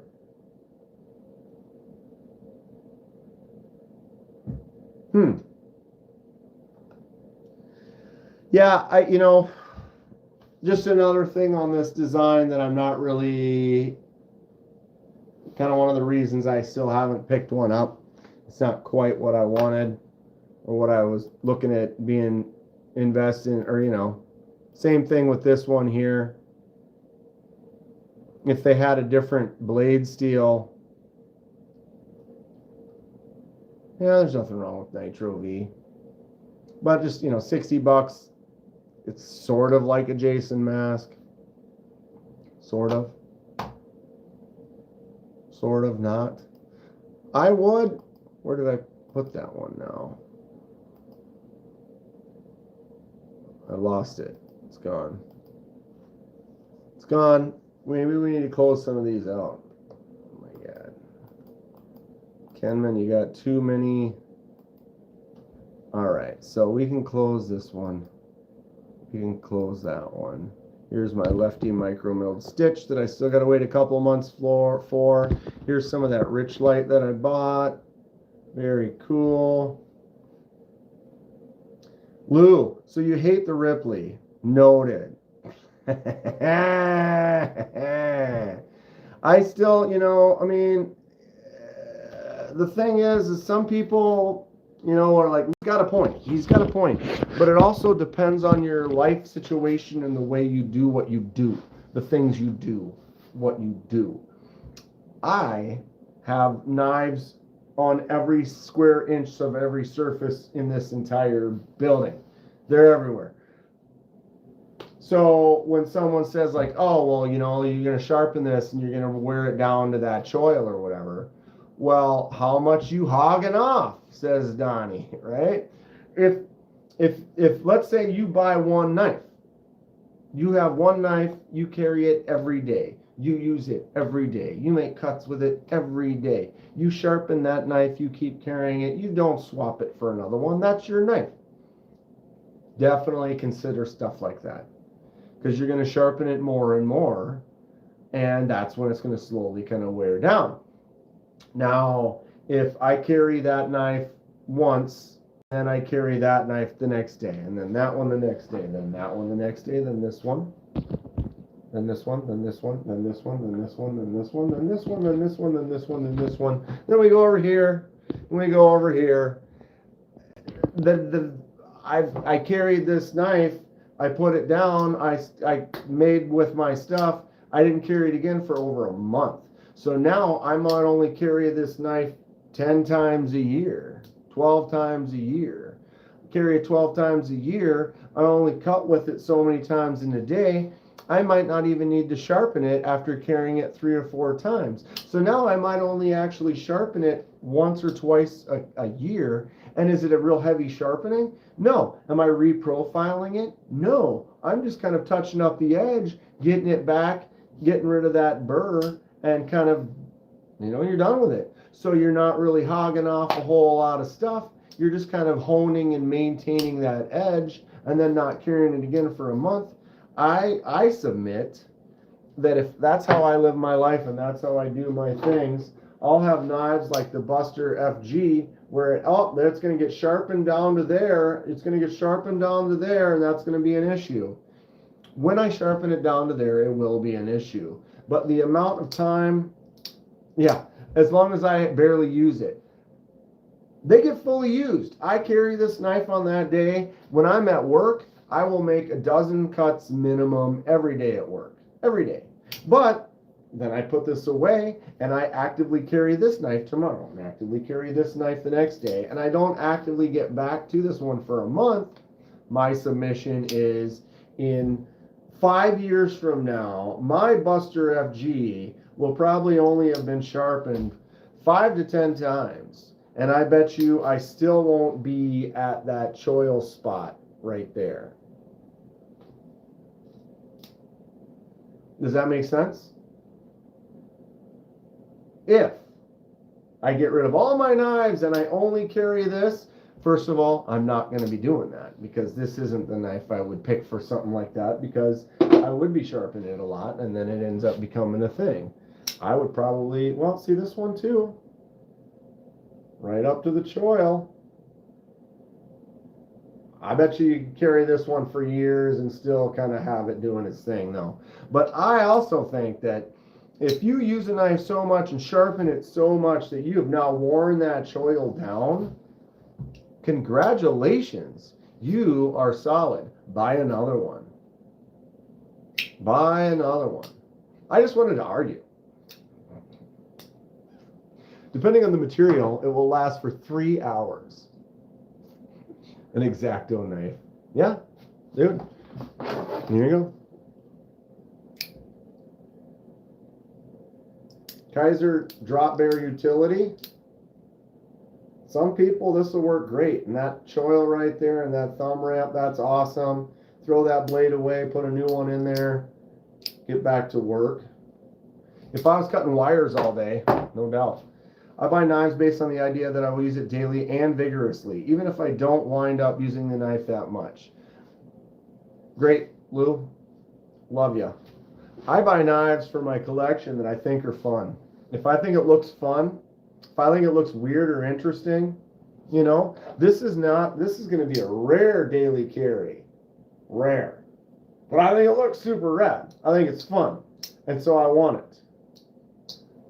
Will I carry it? Yeah. It'll more likely be a secondary carry. So if I carry that, I'm also going to have this in my other pocket. You know what I mean? Stuff like that. This thing.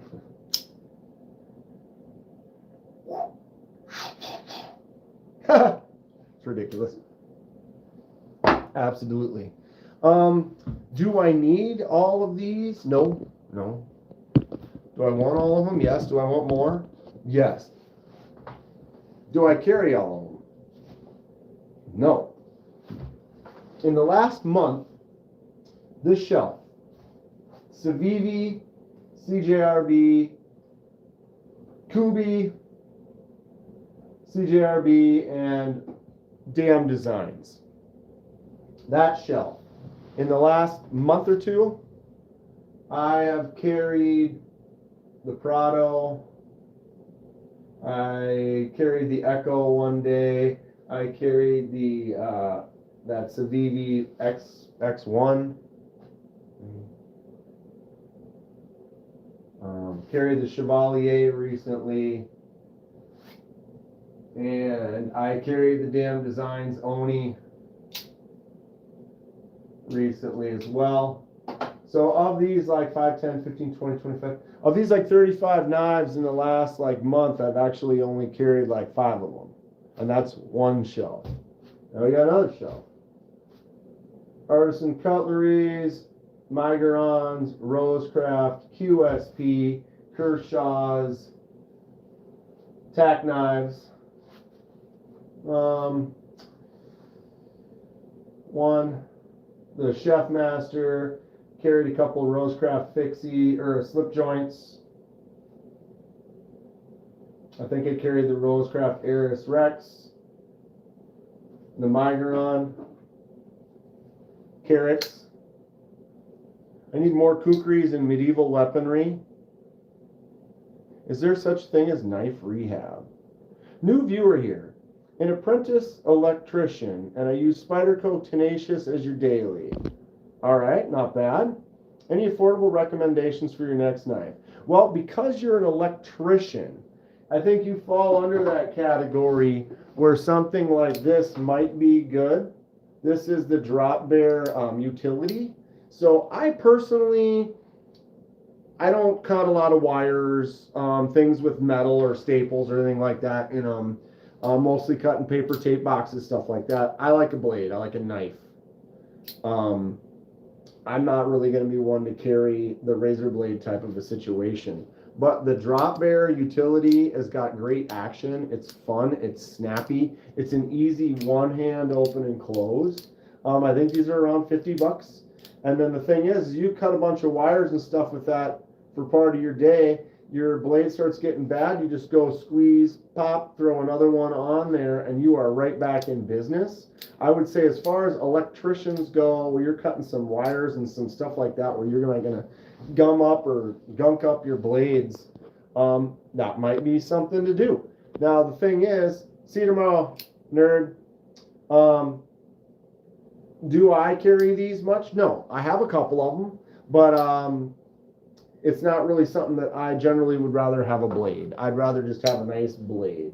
So I guess it would come down to, if it's going to be something you're going to be using for work and cutting wires or something, I'm definitely going to recommend something like that. This is the Drop Bear utility. A lot of utility blades out there. If you don't like that, kind of like you prefer to carry a knife like me, where you might have to spend a little more time like sharpening it and cleaning it up because of your job. It depends on what your price range is. What kind of a price range you're looking at, Dean? If you're looking for just a nice budget user that's going to cut stuff but then still hold an edge and do all right, anyone got any recommendations? If you're looking for budget, you could try a Sencut. 40, 45 bucks for the Sencut Owasi. There's a lot of Sencuts out there that are not too expensive. You might have to sharpen them a little bit more depending on how much nasty stuff you're getting into. But then if you have a $40, $50 knife, you can beat on a little bit more, maybe damage it and not be as worried about it as like if you were to buy like a $200 knife and then put a big chip in it. But you also are already carrying a Spyderco, so you do have some, you are picking some quality a company.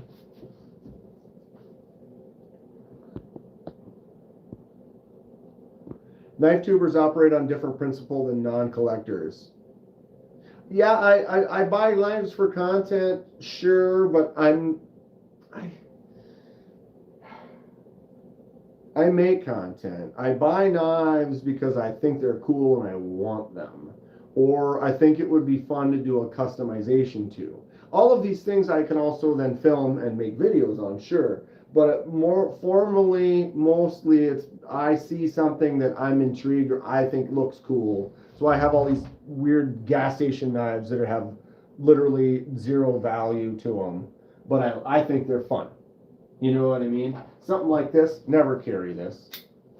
The Albatross. Tell me how fun that is, though. Just a tiny little bam. I love it. I think that's cool to have in my collection. The Robo Leg, you know, it's an M-Tech.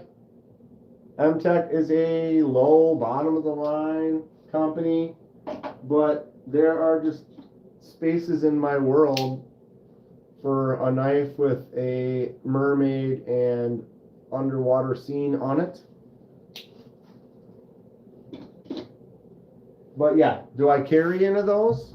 Never. I literally, my secondary carry is never one of the knives from the gas station. I mean, I got this at an actual gas station. It does have a function, you know, but I don't carry these. Dude, that's a 440 stainless comb. A lot of these come with the plastic comb. No. Stainless, bro.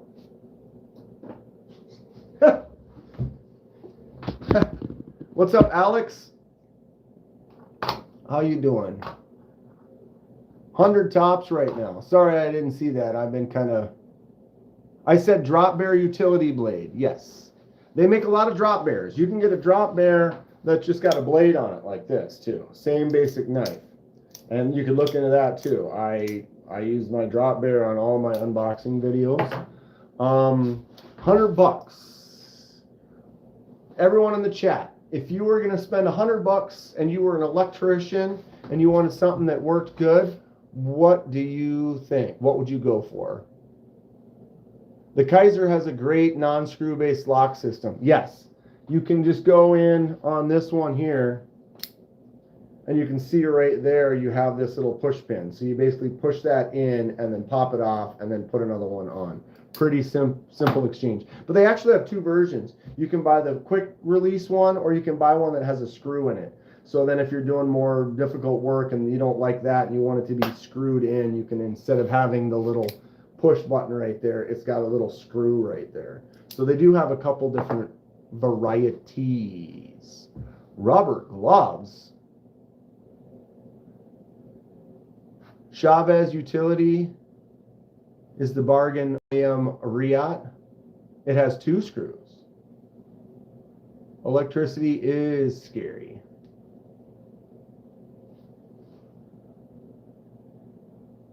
Lou says the drop bear utility is the best folder utility knife out there right now.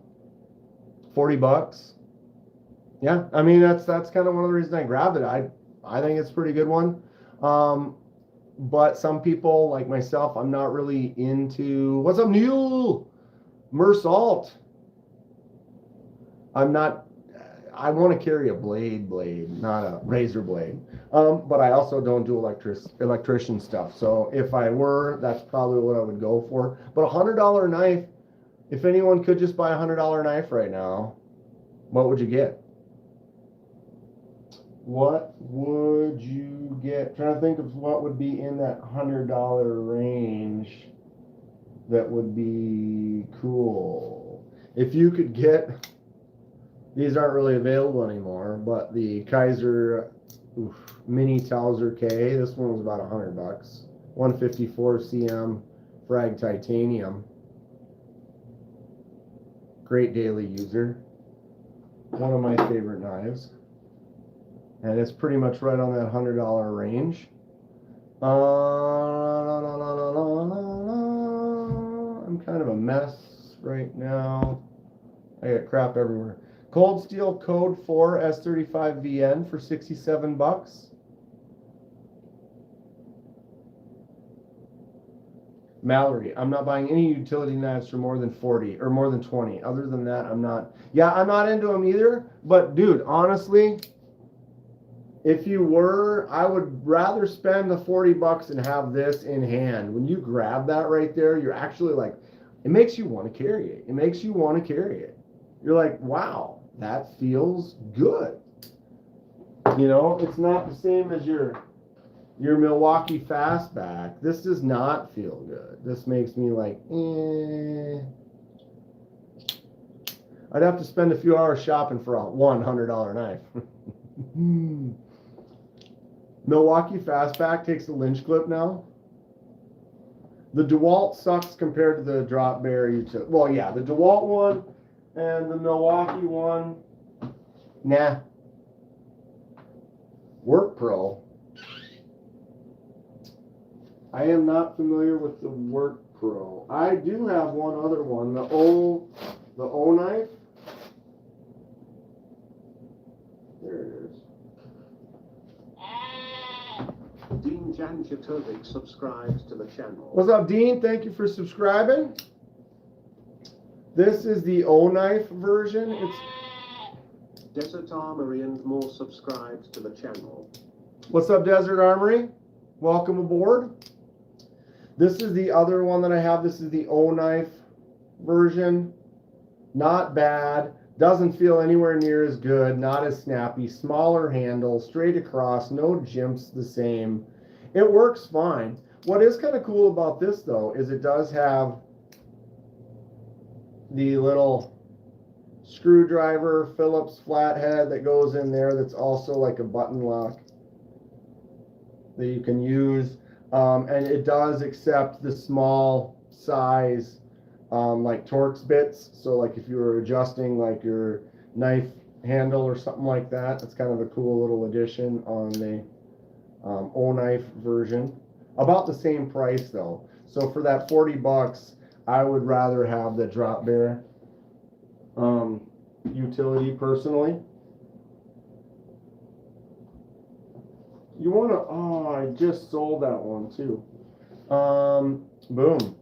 Just a sand cut, or no, this is the Civivi Mini Asticus. Just a nice simple budget flipper tab user.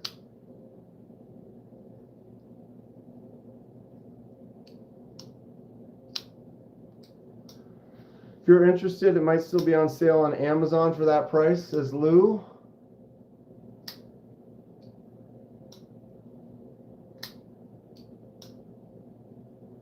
Milwaukee Fastback is overrated. It's not, it's a razor blade holder. It's a razor blade holder that is not as good as this. The ergonomics of this are incredible. Just the way those jimps are, the way it fits right here and here. You got almost all of the blade exposed other than this little teeny bit right there. Holds it in there solid. Does some good work. You have the Oracle utility, screw based, and then it loosens up when you deploy it. I like this on this one here. This works good. You can see the little bar right there that goes over. So on this side, you push that, and you can see that makes this section bend out. And then once that's out, this comes off. You just pop the other one on. Easy, sleazy. All T8s though. All T8s is nice. I'm convincing. You carry the DeWalt button razor every day, gonna get the drop bear and try it. The thumb ramp is the reason. Dude, Dom. It's just in there. Feels excellent. That little choke up spot just settles in nicely. Action is drop bear quality. It's just, if I was carrying one of those every day, I would be all about it. Dean's getting one. The new Demco utility has issues. I have not held one yet. I saw something on it, but I have not heard what kind of issues, Mersalt. Thumb saddle. Yeah, it's like a thumb saddle. You guys, you just saddle it, just rest it right on in there. You know what I'm saying? Just plop. Easy sleazy. 2 hours? How does this happen? I sit down, we start chatting, 2 hours. Unintentional wave feature on the Demco. Unintentional wave. Does this have an unintentional wave? No.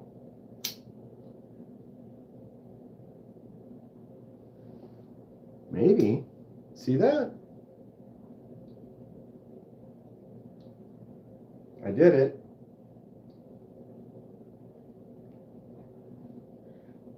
I did it once. You can go watch the tape back. Time flies when you're having fun. Kaiser was late to the utility game, but I feel like they used the time to correct the flaws, like the Civivi and the Olight. Yeah, and when it came out, I didn't think much of it, and then Lanyard Man bought one for me. Thank you, Lanyard Man. What a sweetheart. And I got it, and I was like, oh, here we are. And then I opened it, and I held it, and I was like, wow. I like this stupid thing. Look at this. This is just wrong in every single way, yet in the same aspect, it's correct in every single way. Man, this thing is ugly. Pow. What a chode. That's a fun chode right there. The biggest thumb stud slash... Did you catch my pinky? How did I do that? Oh, I was here like this, and as it came out, the tip scraped the pinky. I'm not bleeding, but I felt it. I was like, that was the edge. It was right ball the tip there. Mo Patty. So Grateful bought a couple of Tucsons and sent them to me to check out before I sent them to him. Look at this, Mo Patty. What is this? Would you like a side of thumb stud with your knife? Ha! The Tucson, whatever that number is, TS417, D2 titanium, ridiculous in every way. And then the other one is another Tucson. That's considered a knife? Right, Mo Patty? Look at this one. It's got a whale belly on it. Whale belly. Whoops, hawkbill. Come on. Tucson. Silliness. Hey, Nate. What's up, Nate? What are you up to? Did you see this bad boy? Pow. The Tucson hawkbill, weird.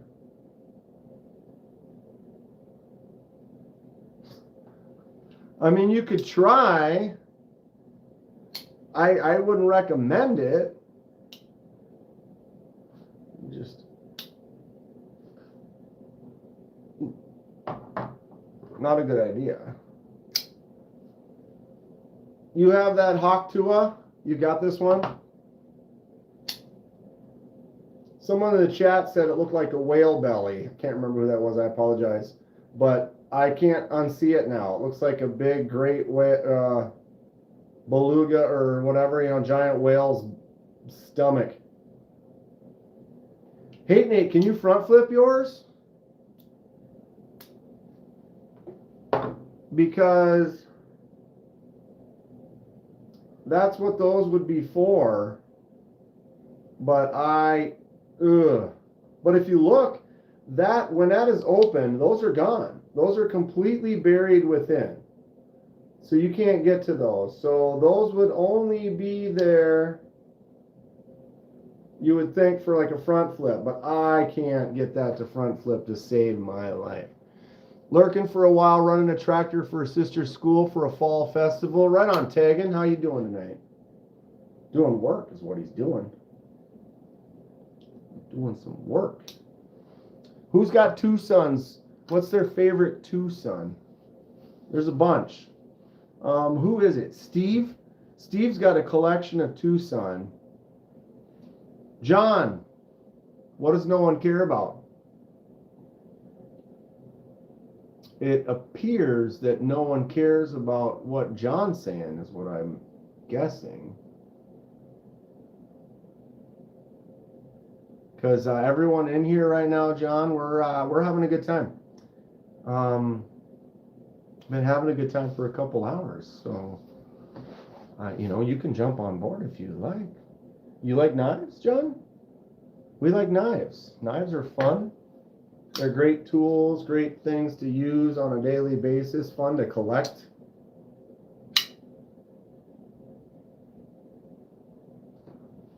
If you're interested, I would love to show you some. This is the newest one from Concept. This is the Horlock. The hammer is back. Loving this knife a lot. A lot. Super cool with it. Super cool. Still, Stout V2. Today I'm carrying the full piss.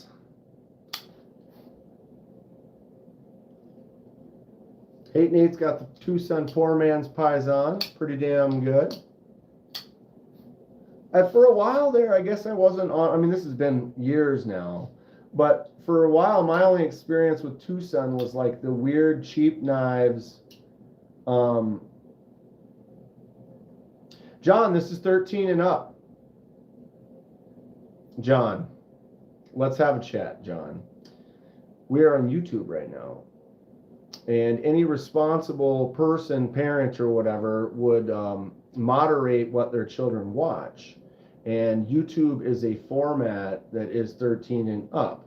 I had my first knife before I was 13. I have a firearm safety certificate and a totem chip and a safety with knives when I was a kid in Cub Scouts, ever since long ago. We are here as knife lovers on a channel on YouTube where we are here to discuss freely about the things we love, the things we want to talk about, and boom. What it is knives. If you would like to participate, I'm on board with that as well. We're gonna go ahead and, whoops, I didn't mean to do that. I meant to do this. And if you were to hang out and watch the channel for a while, you would realize that we practice smart, safe, responsible use. We educate on safety. We talk about what's out there, what's new. If anything, I think we are in a positive influence on the youth of today. What do you think about that? Tell me more. Boom.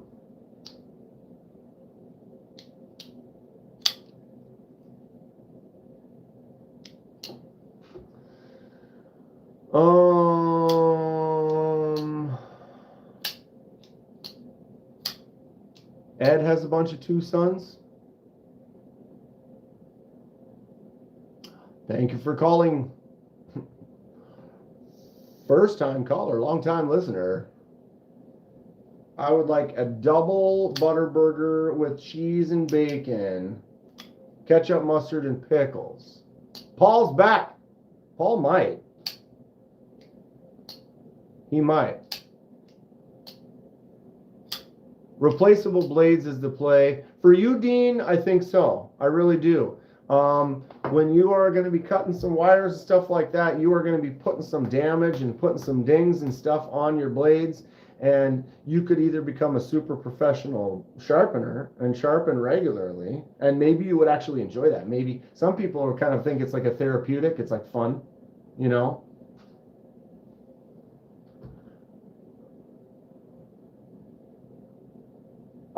Luke, I'm going to go ahead and tell you we're not talking about those. We're talking about knives. And if you are letting a 6-month-old, and he inquired about that, well, 6-month-olds can talk. And then if they can, first of all, you basically are allowing someone, if you go to YouTube, it says this is a format for 13 and up.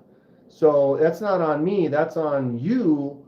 Like, there are rated R movies out there that are designed for people of that age. This is a platform that is not designed for kids. I make a video and I touch the button. This is not for kids. You are the person who is allowing that child to watch something. So that is now on you. You know, if there's some X-rated show on and you're watching it and your kid's there, that's not the X-rated video's fault. That's you letting your kid watch it. I am in a format where I am telling them that I am not making things for kids. This is for 13 years old and over. So you can enjoy that.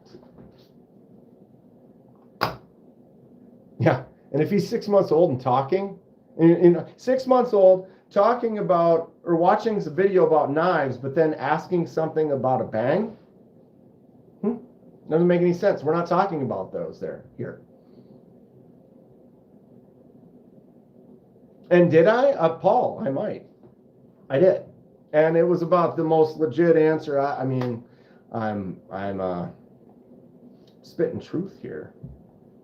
We're having a great time. Not negatively influencing anyone. And if someone sees it as a negative influence, it's because they are allowing someone that probably shouldn't be watching it in the first place. A 6 month is not a... Yeah. Bob from YouTube, and I would like to congratulate you on the most live stream hours of anyone on YouTube.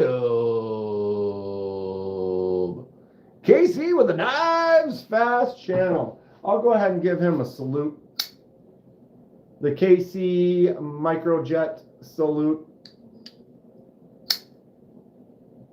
How's it going, KC? I'm doing what I can. I got lots of stuff. How come I can't flick this as a righty? That doesn't make any sense at all. We're talking tools, baby. We're talking enjoyment, collections, awesome things to collect. I'm totally negatively influenced. Yeah, the influence I'm getting here is negative. My wallet is getting weak because I keep buying these cool knives. What are you getting into this weekend, KC? I would tell everyone, go subscribe to the Knives Fast channel, but you probably already all have. I mean, he's running a solid business over there. Get a KB Zephyr, throw away the rest of your collection. I want one of them tornadoes. That's what's up. That's what's up. Dean, what's my favorite knife in my collection? It goes through, I have a top 5, and in my top 5, there's about 20 knives. But literally right now, favorite in my collection is this one. It might change tomorrow. Does Knives Fast make Devos? This is the Devo Stout V2. We've got Van X titanium and then the glow carbon on there. Fantastic, flips great. We got the bolster lock on there. This is a full lefty version. Everything's backwards right now. You can see my Bass Pros backwards. So this looks like it might be a righty, but it is definitely a lefty. Get a Zephyr and throw that away. I would have to throw away all of that, all of this, all of those. What do we got on the table? I mean, look, there's just stuff everywhere. I mean, throw them all away and get one Zephyr to rule them all, says Casey. I can't do it. I can't. Casey, I have a problem. I have this collector's completionist desire to surround myself with things that I love, like all of you. I love all of you. I'm surrounding myself with you. I want you in my world. Devo and Jack Wolf are OEM by Tempest, isn't that correct? Devo as in Kevin and Colin. Mo Patty's getting in here tight. She's like, none of this, Paul.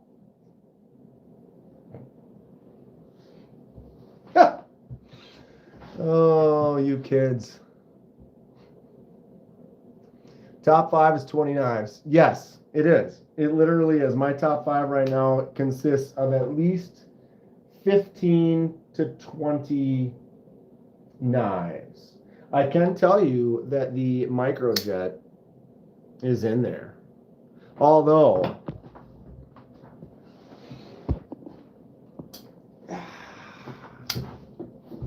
This microjet might be better. This is hilarious. Hey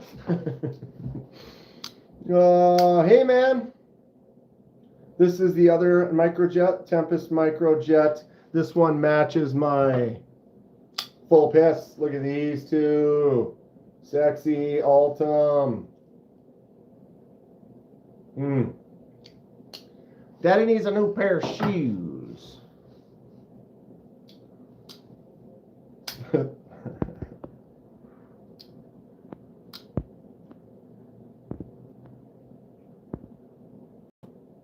Casey used to be the lead singer of this band called Devo. Crack that whip.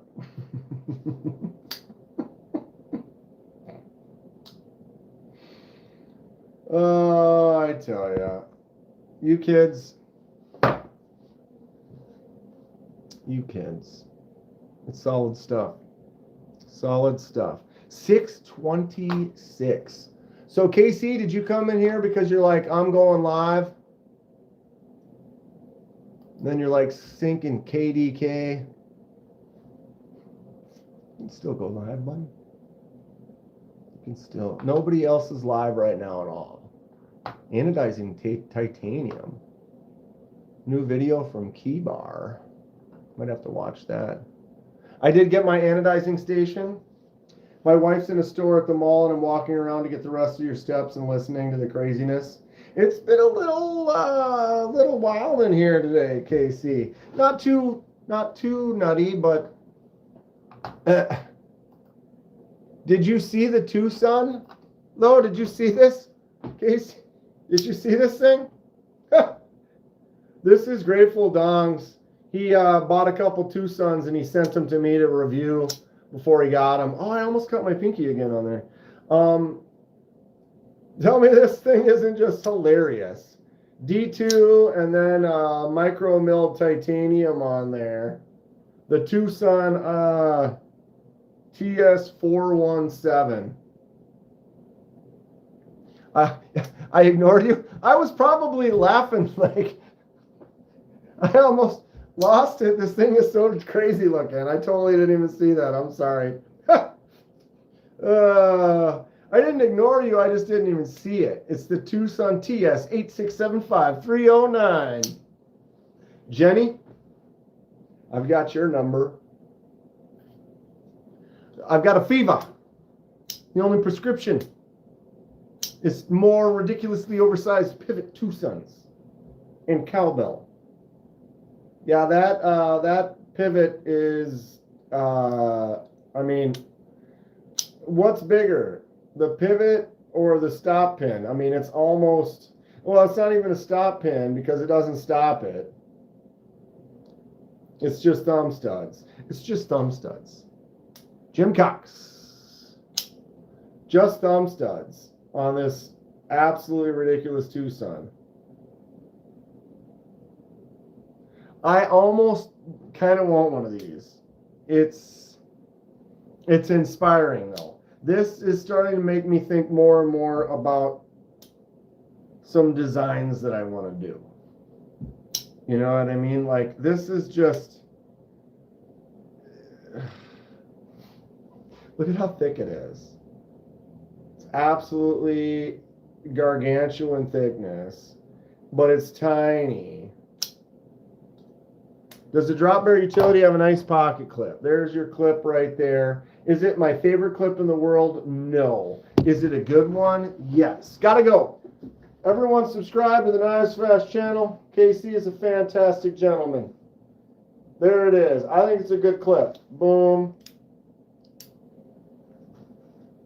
Sits in nice. Pretty deep pocket carry. It doesn't stick out too much. Sometimes you get a big old ramp out and then it wants to just catch on stuff. And then you end up bending the clip out. I don't mind this. Like I said, it's probably not my favorite clip, but not that there's anything I have negative against it. Pretty simple. I wouldn't worry about the clip much at all, though. I think it works pretty damn solid.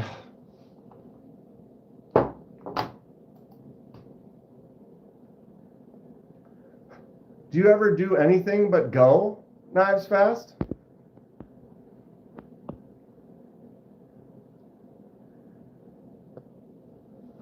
More and more about designs you do not want to do. What?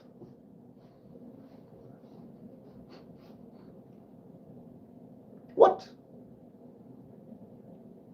I think it makes me want to do crazy stuff. Something about like the other thing here too, my other recent one, the Horlock, the good old Horlock. This is a shorter, smaller knife, but it packs a beef. It's like, it's solid, feels big in the hand. The thumb ramp of that poon right there, the choke up spot, it's 0.14 thickness. I mean, the Tri-Stash, look at how much larger the Tri-Stash is, right? It's 0.11 thickness. This is 0.14. Yet it's still super sharp behind the edge. You got that extra angle out to 0.14 at the end, but you don't get any drag. And it's fantastic. I love it. Make it a complete clone of it and call it Three Sons. Absolutely, Dean. Dean, we do lives all the time. My main live is on Thursday night, 6 p.m. I usually do one after work around this time, 4 to 6-ish, on Mondays, Tuesdays, Fridays. I do the one on Saturday mornings. And we're always having some fun talking about some knives, looking at some new stuff. I'm going to start getting into doing actual customizations more and more. I did the shipwreck on this one last week during the live.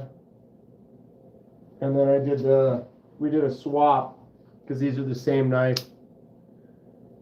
So I took all the black hardware and the Damascus off of this one, put it on, did the shipwreck to the copper, and then put the silver on this, and it was jade, and then we dyed it with the whatever that color is. Can't remember what it's called now. Tangerine or something like that.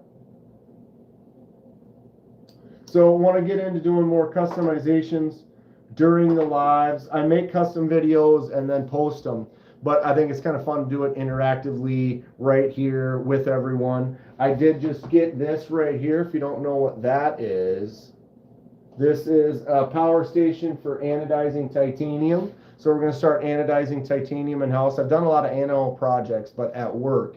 But I lost the access to that kind of at work. Don't have the ability to get to it as much anymore. So I have now decided to be able to do it in-house. Weekend wake up with Dan. Which QSP knife? Yeah, Jim, my Orlock is definitely one of my favorites. Which QSP knife do I recommend, says Michael. Can I add a dragon head to the shipwreck? Maybe. Mo Patty's going live tomorrow. Everyone go sub to Mo Patty. We posted your link earlier, Mo Patty. I can still do it, or you can if you've got it close by. And you can post a link to that. Have everyone help get Mo Patty some more subs.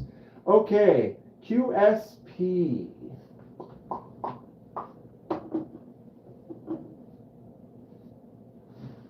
Of the QSPs that I would recommend, what was it Michael asked, which QSP do I recommend?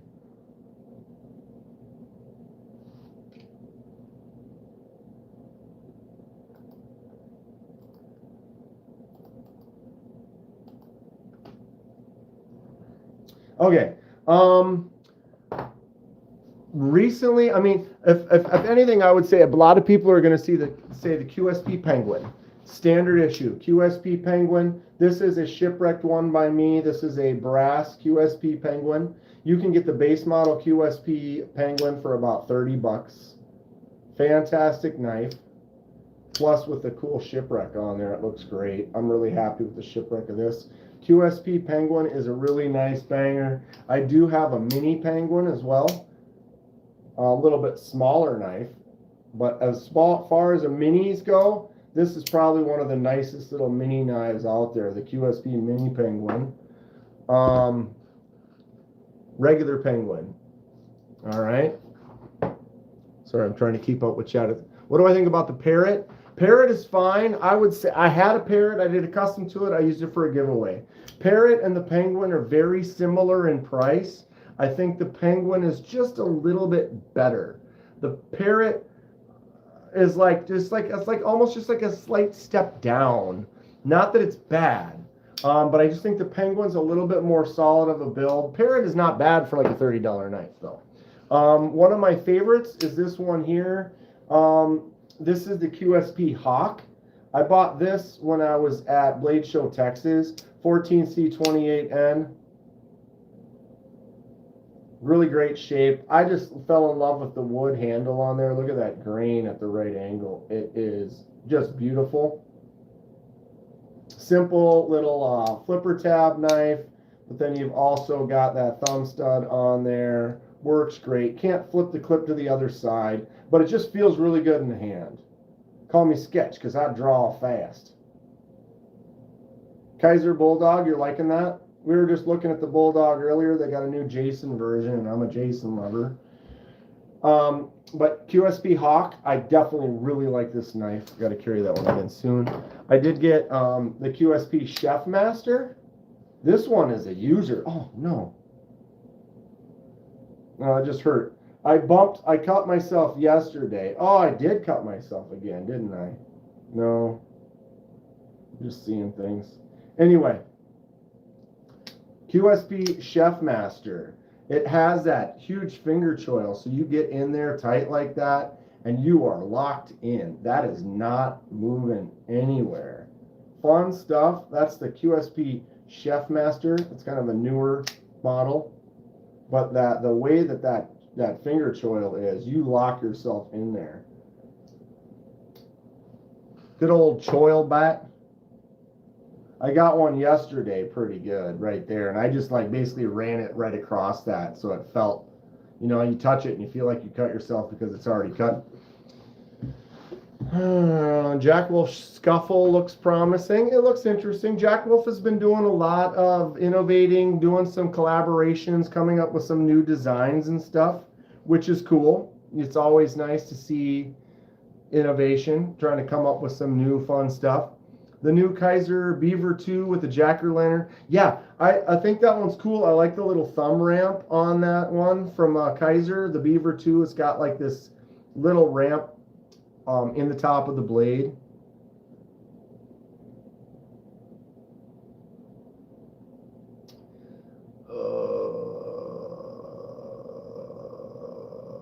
Yeah. What's for dinner? 6:38. That is something. This is why we do this. I'm on here doing this because it's incredible how 2 hours can fly by.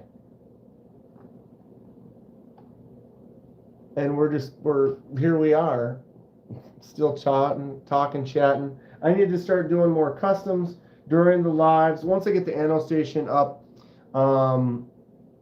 soup, beans, and cornbread. Actually sounds really good.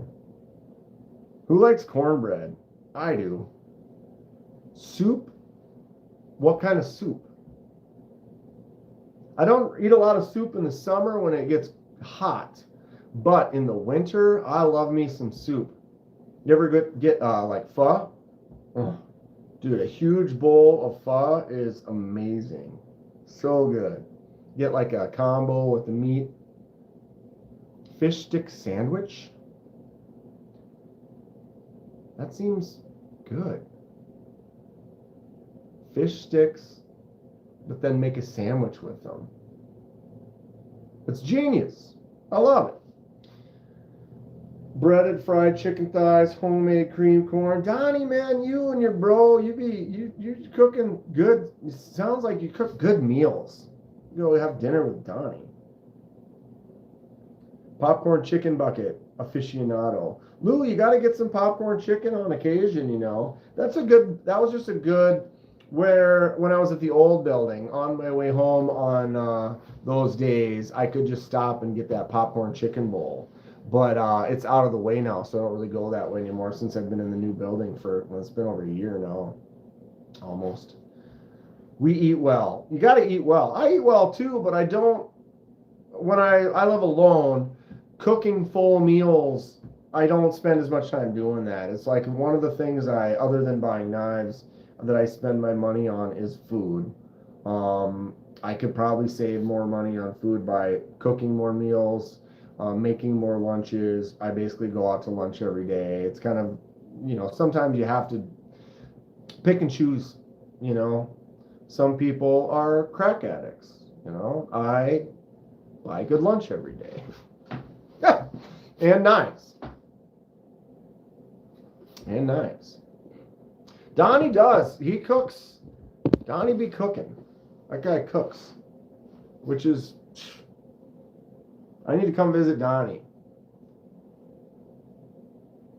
Watch him make some knives. Get him to let me use his tools for a weekend.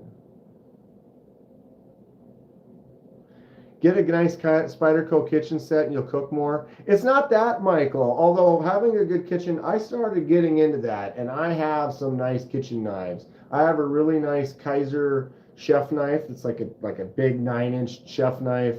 I have several good knives that I use for steak knives and stuff. Once I started getting into getting better knives in the kitchen, I love cooking and stuff too. But when I cook, it's going to be like a meal for 4 to 6 people. I'm only eating myself, which is 2 people.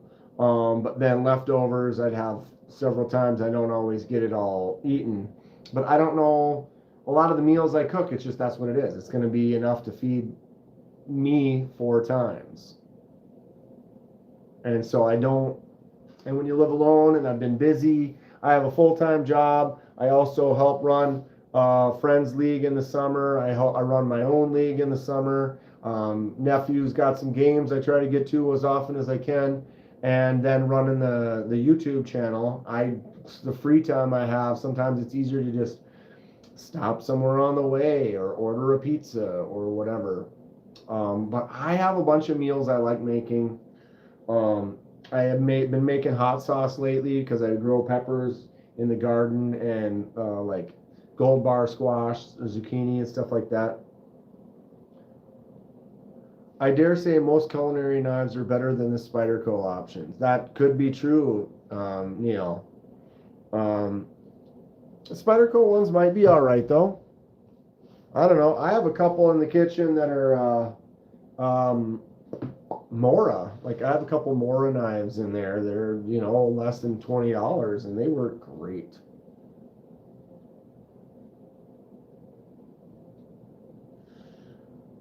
You don't even have a good Ripley, Donnie? Just your 3-year-old Proto? Well, Donnie, you would think, you should have a good one for yourself. You probably always have a good one to sell.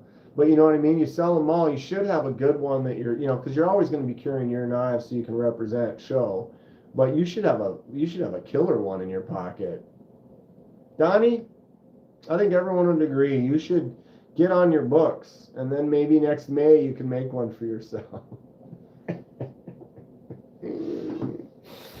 Oh, that's cute. I was gifted a Benchmade meat cutter recently. Works good. Yeah. Benchmade can make some good stuff. I bet you purchase price is overpriced. Doesn't mean it's a bad knife, but I think they overcharge for some stuff. Work is making you move to a 3rd shift. Ugh. Yep. 3rd shift is rough. When you have shifts where you don't match up with your friends, like I used to work a lot of like restaurant, nightclub, wedding type stuff, where it'd be Thursday night, Friday night, Saturday night, gotta work. Working late.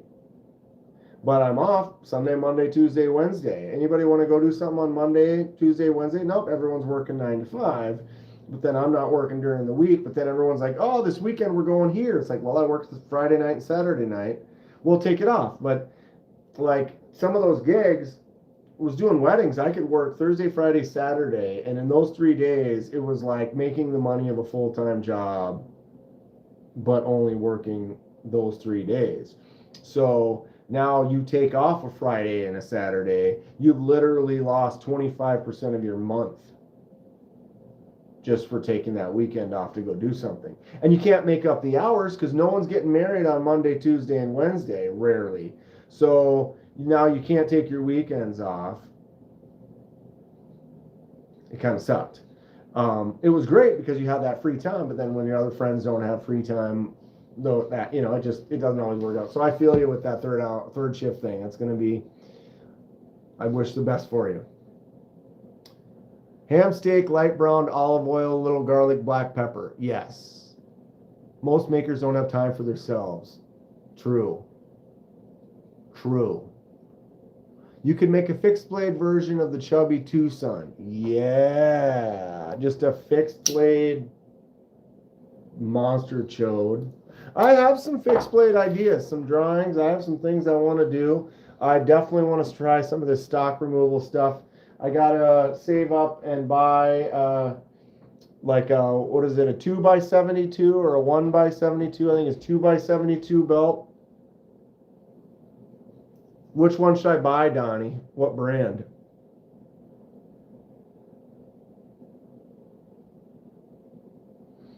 But make it twice as big.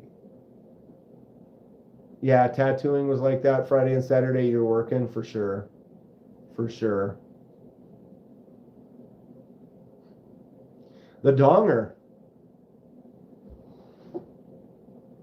Daily affirmations with Grateful Dong. Solid. Brand? That's a long discussing. Well, Donnie, if I'm looking at it and I want to be serious and I'd rather not buy something that's also going to give me struggles, like if you get the cheap version, then the bed, or something moves a little bit and isn't as stable or whatever, that's an investment where it's like, well, you can buy the $50 Harbor Freight version. You could also buy the $3,000 whatever version. It's like, where is it? 300, 400, 500 versions. You got to get up to the $800,000 versions.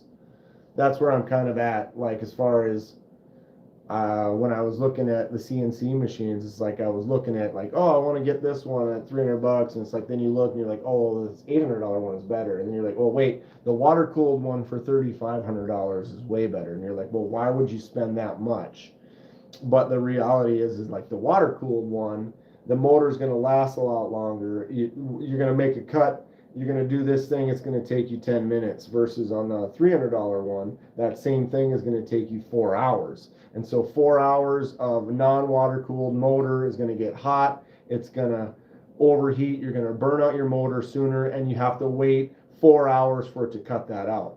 Your nice water cooled one, you cut it out in 10 minutes. You cut out another one in 10 minutes. You cut out another one in 10 minutes. Your motor hasn't even gotten hot. You've cut out 4 of them. You still have 3 hours to waste before you would have been done with 1 of them on the other machine. So depending on where you're at, the investment makes more sense.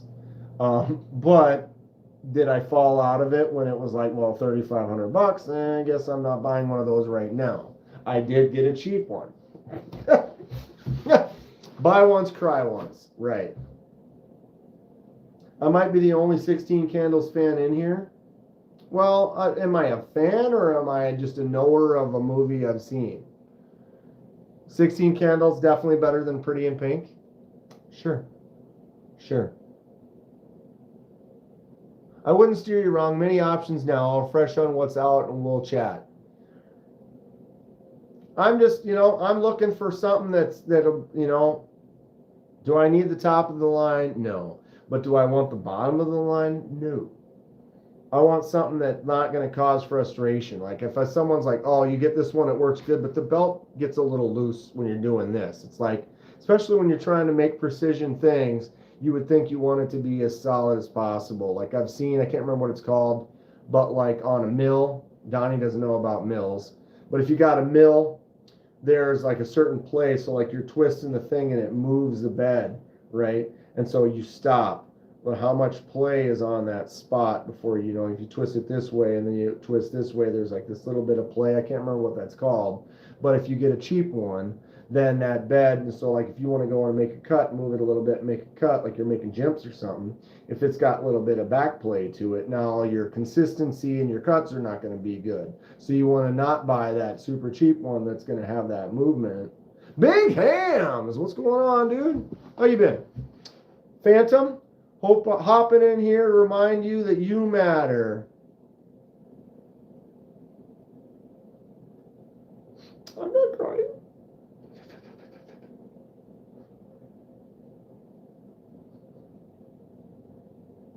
Like throw out on the spindle, but on the table. I get it. Yeah. Yeah. I mean, I don't have one of those either, but I've used stuff. I've been around things, and I know like things like that, or like I have a lathe out in the garage. It's a wood lathe, not a metal lathe, but a wood lathe. You have these things, and you've got it spinning. You're getting in there. But if there's things, you know, that it's not a super strong this, you can start to get issues versus a really higher quality. I do not live in Europe, but I do have one of these.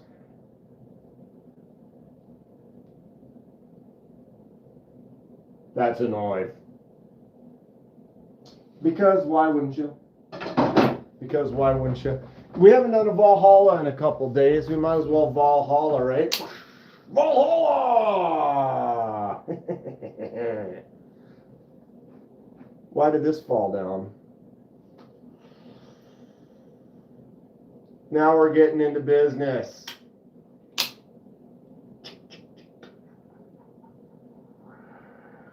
There it is. This should be up there, and it fell over. This is my EDC. Just pull it in the pocket and just, ooh. Got it. I'm going live with Scotch and Things around 10:30 tonight. Awesome. Everybody go check that out. Scotch and Things with Donnie at about 10 Central in 3 hours. I did find this. I haven't pulled this out in a while. I got this knife from a good friend, Kim. You know who you are? She's not here. She went to China and Mongolia and on this trip in the 90s. Yes, it was in the 90s. And she found this. She knew I liked knives back then. And she found this and bought this for me. It's old. It's not high quality. I've got some rust spots on there because as a kid I didn't really care for it. What's up, nerd? Jim Cox is he's a collector. We know Jim Cox. So yeah, this is a cheapo, but Kim gave it to me back in the day. It's just fun. Mongolian. I dig it. It's just you guys BSing. That sounds great. Sounds kind of like what we're doing right now. Kind of. I need to start doing some custom stuff. Probably do that tomorrow. Wait. We won't do that tomorrow. We haven't been able to do it much lately because he's been busy. Yeah, I've got my tournament tomorrow, so I'm going to be at Shenanigans. But I will go live a little bit beforehand. I usually go live about 8 a.m. Central Standard Time on Saturdays. We'll hang out for a little bit before I go to my tourney. Look at this brokey. There's Mo Patty. Put the link up. Scotch and Things. I see you all over the internet with that type of stream. It's a comfortable format, right? There's Jim. He's been in here for a while. Tomorrow should be an expanded stream since there's no other stream with which to compete. Oh, TK, he's not going live? Is that true? I'm going to be, the tourney starts at 10. I'm going to go live at 8. I could probably go live from the tourney for a while. Green Hub, I only have 26 views? No, I have 26 viewers. Viewers. I don't know how many this one has right now. But I mean, if you want to get down on me for not having enough people in my live stream? Really? I mean, we're having a good time though. So, and if we go right here, I am currently live and we have 745 views right now. So it's a little more than the 20 some views. We have 745. But either way, that's not important. What's important is the quality of the people you spend your time with. Is Greenie stream sharing?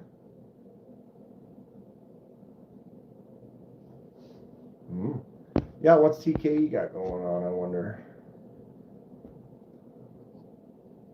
Aries EDC in the house? Knife maker extraordinaire. What are you up to this weekend, Aries? You working on some blades? You taking the weekend off? If one was to want to buy a 2x72-inch belt grinder, what would you recommend? I'm looking to buy one, Aries, or something like that. I want to get into some stock removal.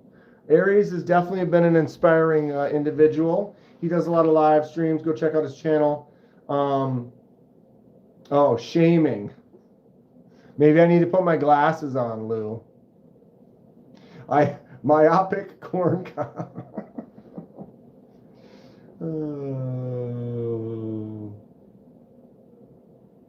Broadback. Over 1,000, I'm sure. I would like to buy 49% of the channel. Channel's not really for sale.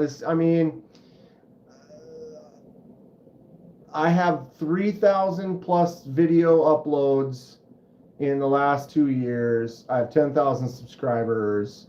I'm having a good time, but I put more money into the channel than I make. So 49% of negative something. I don't know how we would do that. Broadback is the guy that puts machines together and makes custom bracketry for them. Gonzo will sell his channel. What's up, Gonzo? I'm for sale. I'm not really for sale. I don't really push too hard as far as trying to get people to subscribe. I don't have a Patreon. I don't generally push I do have some affiliate links, but I don't really push them very much. I recommend people knives all the time that I don't really get any credit for, I guess, or whatever.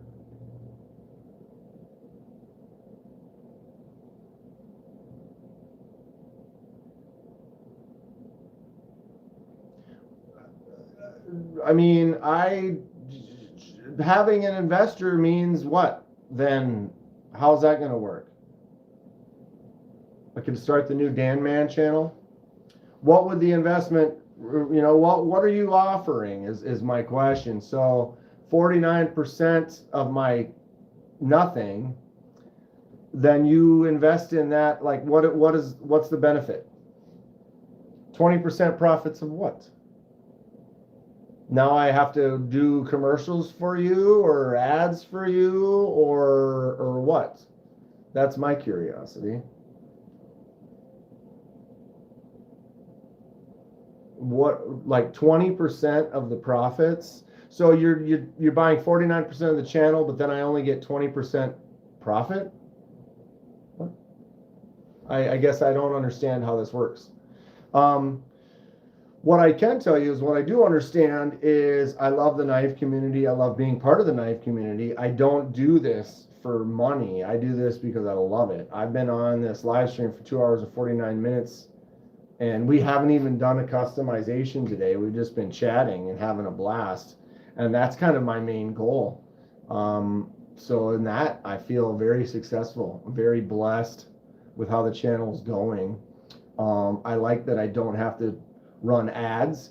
If you look right now, I'm not even monetizing this live stream. No ads are popping up. You shouldn't be getting any type of ad at all. So I am not collecting any type of revenue.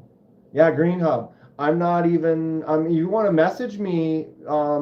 Message me with some documents to discuss what your plan would be, what your outline is, where you've had success with people in the past. Show me some of that.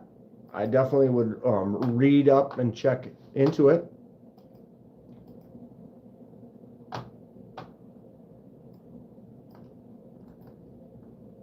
One second. I am posting my Instagram right there. I have just posted a link to my Instagram and I pinned it in the chat.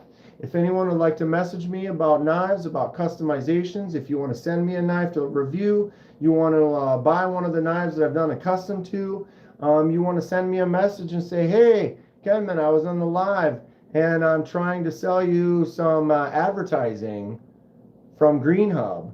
And then we can talk about it. Message me. I generally, I'm pretty happy with the way everything is going right now. I like not running ads. Like I said, I'm not really necessarily doing this. I have a full-time job that I make my money, I pay my bills with. And I like running this basically ad-free. I'm not even monetizing. I could totally monetize this right now, but I don't, because I'd rather just interact with the people. I don't have a Blade Binge, Blade HQ, or Data Crew ad. That is true, Marco. But I did buy one of these. Why isn't Lou working? Did Lou stop working?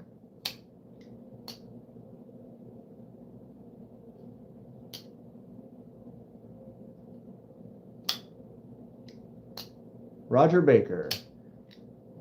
Katie K does this for glamour, fame, and adulation, not money. Well, I definitely do this because the community is fantastic. I'll tell you that. I do this because I love knives. I love doing custom jobs. I love sharing my ideas and thoughts with others. And this is a really great format for that, regardless of any type of monetary type of thing. I do really enjoy not trying to sell stuff and not being worried about that. Like, I feel like I wouldn't enjoy this as much if I was financially dependent on it.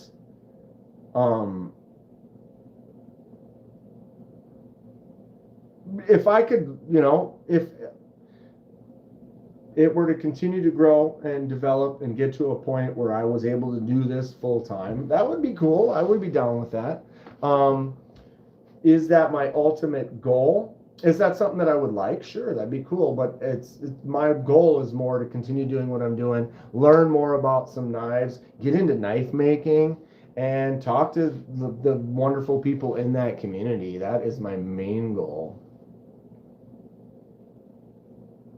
I don't know if I want to stop in the middle of a video and then talk to people about Squarespace or something, but all the people that have 1 million subs do. So I wonder what that check looks like, right? Money talks. I would say though, if I were to have a sponsor or something, like if like Concept wanted to sponsor something or whatever, I would maybe consider something like that, because it's like something that I know I use already and I like, and it's something that I'm already into, or like Kaiser or Devo or something like that, where it's like things that I absolutely am passionate about and I love already. It'd be easy to kind of sneak one of those in there. I'm already doing ads for Concept just by talking about how cool I like, how much they are. I'll take it all off for 20 bucks. I'll be stripping back in the day. Ay, ay, ay, ay, ay. 25. We got 25 people in here. That counts, right? Yeah, message me, Green Hub. If you're still in here, feel free to message me on my Instagram. Show me your spiel. I'll look at it for sure. But I'm 10,000 subs strong, 3,000 videos, not slowing down anytime soon. Tons of custom stuff to... Dong! Eyes emoji, eyes emoji, eyes emoji, eyes emoji, eyes emoji. Eyes emoji. Grateful Dong with the $20, bro. Love and kisses. Oh, that donger. The donger. Dude, Grateful Dong sent me a couple knives to check out. Bro, 20 bucks is 20 bucks. I did just say that. So my brain's all starting to work. It's like, wait a minute. I did just say that.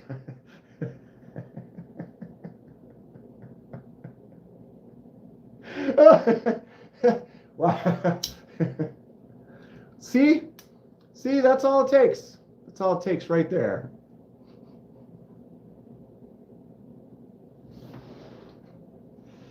Oh man, I mean, wait.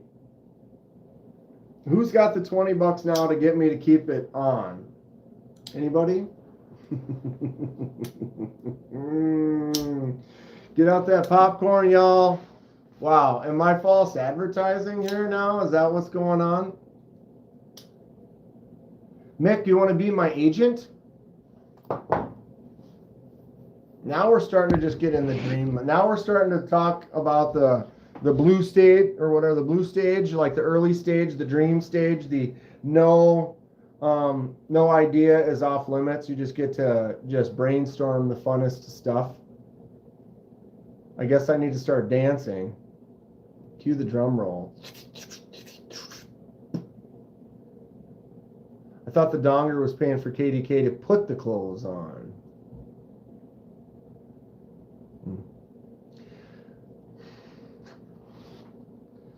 I got to set up a poll. You guys are crazy.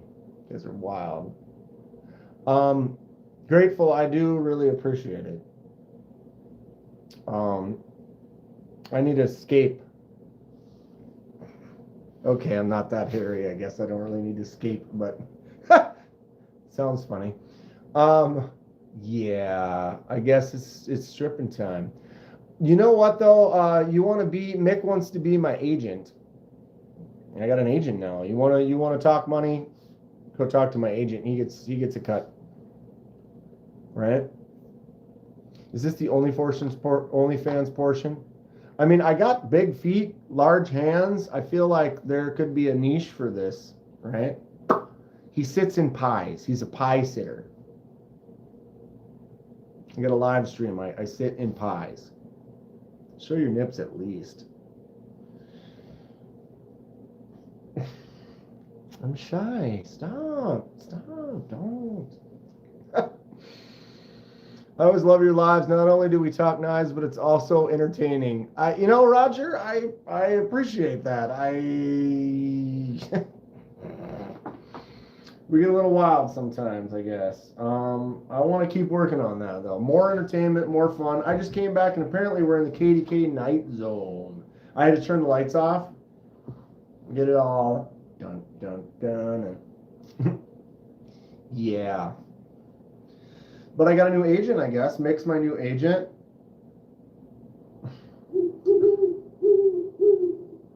Baptism became a member. Baptism celebrates 3 months of membership. Look at this internet millionaire over here.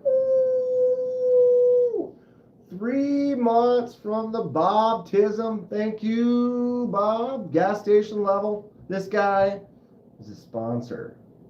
Agent. Get to work, Dan. Agent. You know what I'd love to have is I'd love to have like the Blade Show assistant. I just got a new member. I expect my 17%. You got it. 17% of $2 a month. Yep, I got you, Mick. I got you. We're ghetto rich. We are living large up here. I got that $20 from Don. Bro. Thanks, Don. I didn't even give him a striptease yet. Alex Kerber became a member. Alex Kerber celebrates 5 months of membership. FFFFEI. FFFFEI. 5 months at the D2. This guy ain't even hanging out in the gas station, bro. He booted himself out of the gas station and went right into that D2. 5 months from Alex, bro. Thank you. Thank you. I appreciate that.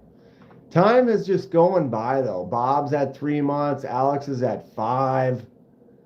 I got some people that are at like 14, 15, which, you know, no offense to you guys, but it's crazy. For an extra sawbuck, KDK will do an adult version of the Macarena. Blade Show assistant. I'm hiring. So at Blade Show, I'm going to be at Texas. I'm going to be at Atlanta. I'm not going to be in Utah pretty soon. I wish I could. I won't be at West. Whoever's going to West. Anyone here going to West? And if you want to go to West, I'll give you a link. You can live stream from West through my, you know, and I'll open up a live and then bring you in, and I can feed your live stream to people. I think that'd be fun. But Blade Show Texas, Blade Show Atlanta, I'm going to be there. And man, it would be cool. I'm just dreaming beyond the stars right now. But to have that assistant carry the bag, hold the camera, film the interviews and reviews and stuff. MPG and DVD are going to be at West. Yeah, I know MPG is going to be there for sure because she lives, well, I don't know how far she did move. I know she's got to be within a half hour though. She definitely lives in that area, so she'll be there, no doubt about it. DVD is going to be. I know there's a few other people that are going to be there. Eric from Blade Binge is going to be there. Blade Binge does not have a booth, but Eric will be there. He's going to be walking around with Tri-State's new Integral. Grateful. I'll be your assistant in Atlanta. I have to warn you, I'll be distracted a lot. See, that's the thing. It's like you almost want someone who is good with the camera, not into knives. Or am I paying in knives? I mean, that's the thing is once you're hired, it's negotiable. It's fully negotiable.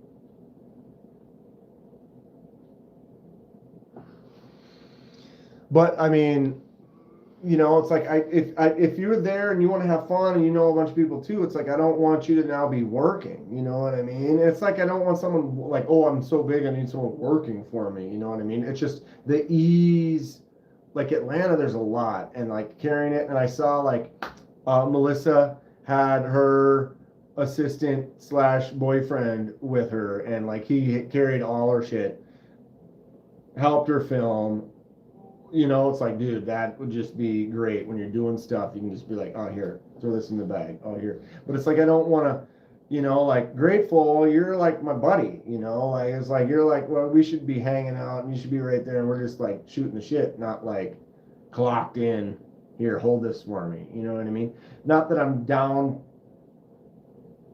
speaking down or talking down to the assistant person that I'm visually making up in my head. But you know what I mean? Like, it's like I almost want it to be like someone who's just good with a camera that might not care about the knives, and then they're just like, oh, you're clocked in or whatever. But maybe that's just not a non-existent thing. I don't know. Do I really need it to? I'm not that crazy. I'd hire the donger as an assistant if he's willing to say, "What's happening, hot stuff?" But with the accent, the old 16 candles, or wait, yeah. And the back. Donnie's already made dinner, eaten dinner, and is back. And I'm still sitting here.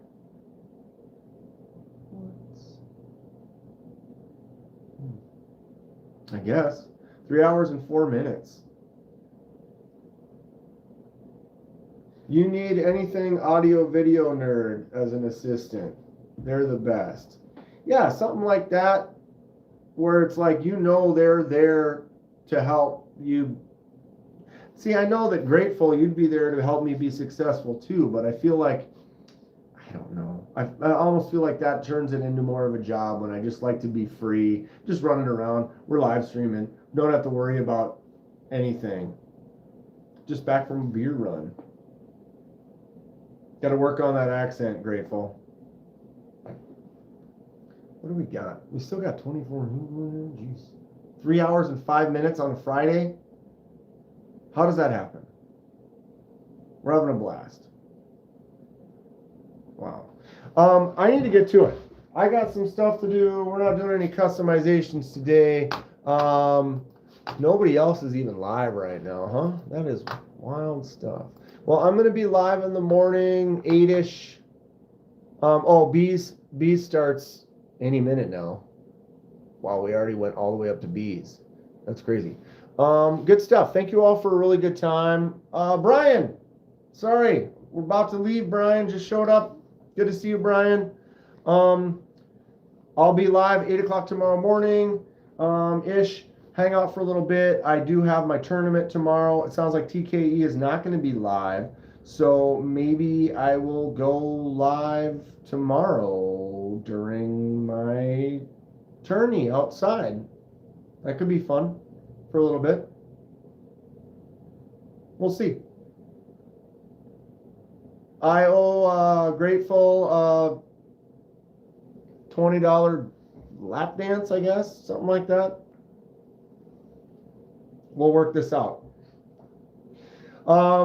Everybody have a good, safe, happy weekend. Buy some cool knives. Tell me about them. Have some fun. Stay safe. Do stuff with your family. Do stuff with the people you love. Enjoy life to the fullest. Try not to cut yourself. We'll see you tomorrow. Stay sharp, y'all. Thank you all. Donations, members, everything. You guys are great. You really keep it going. It motivates me to know that we're having a good time and people like being here. And I'll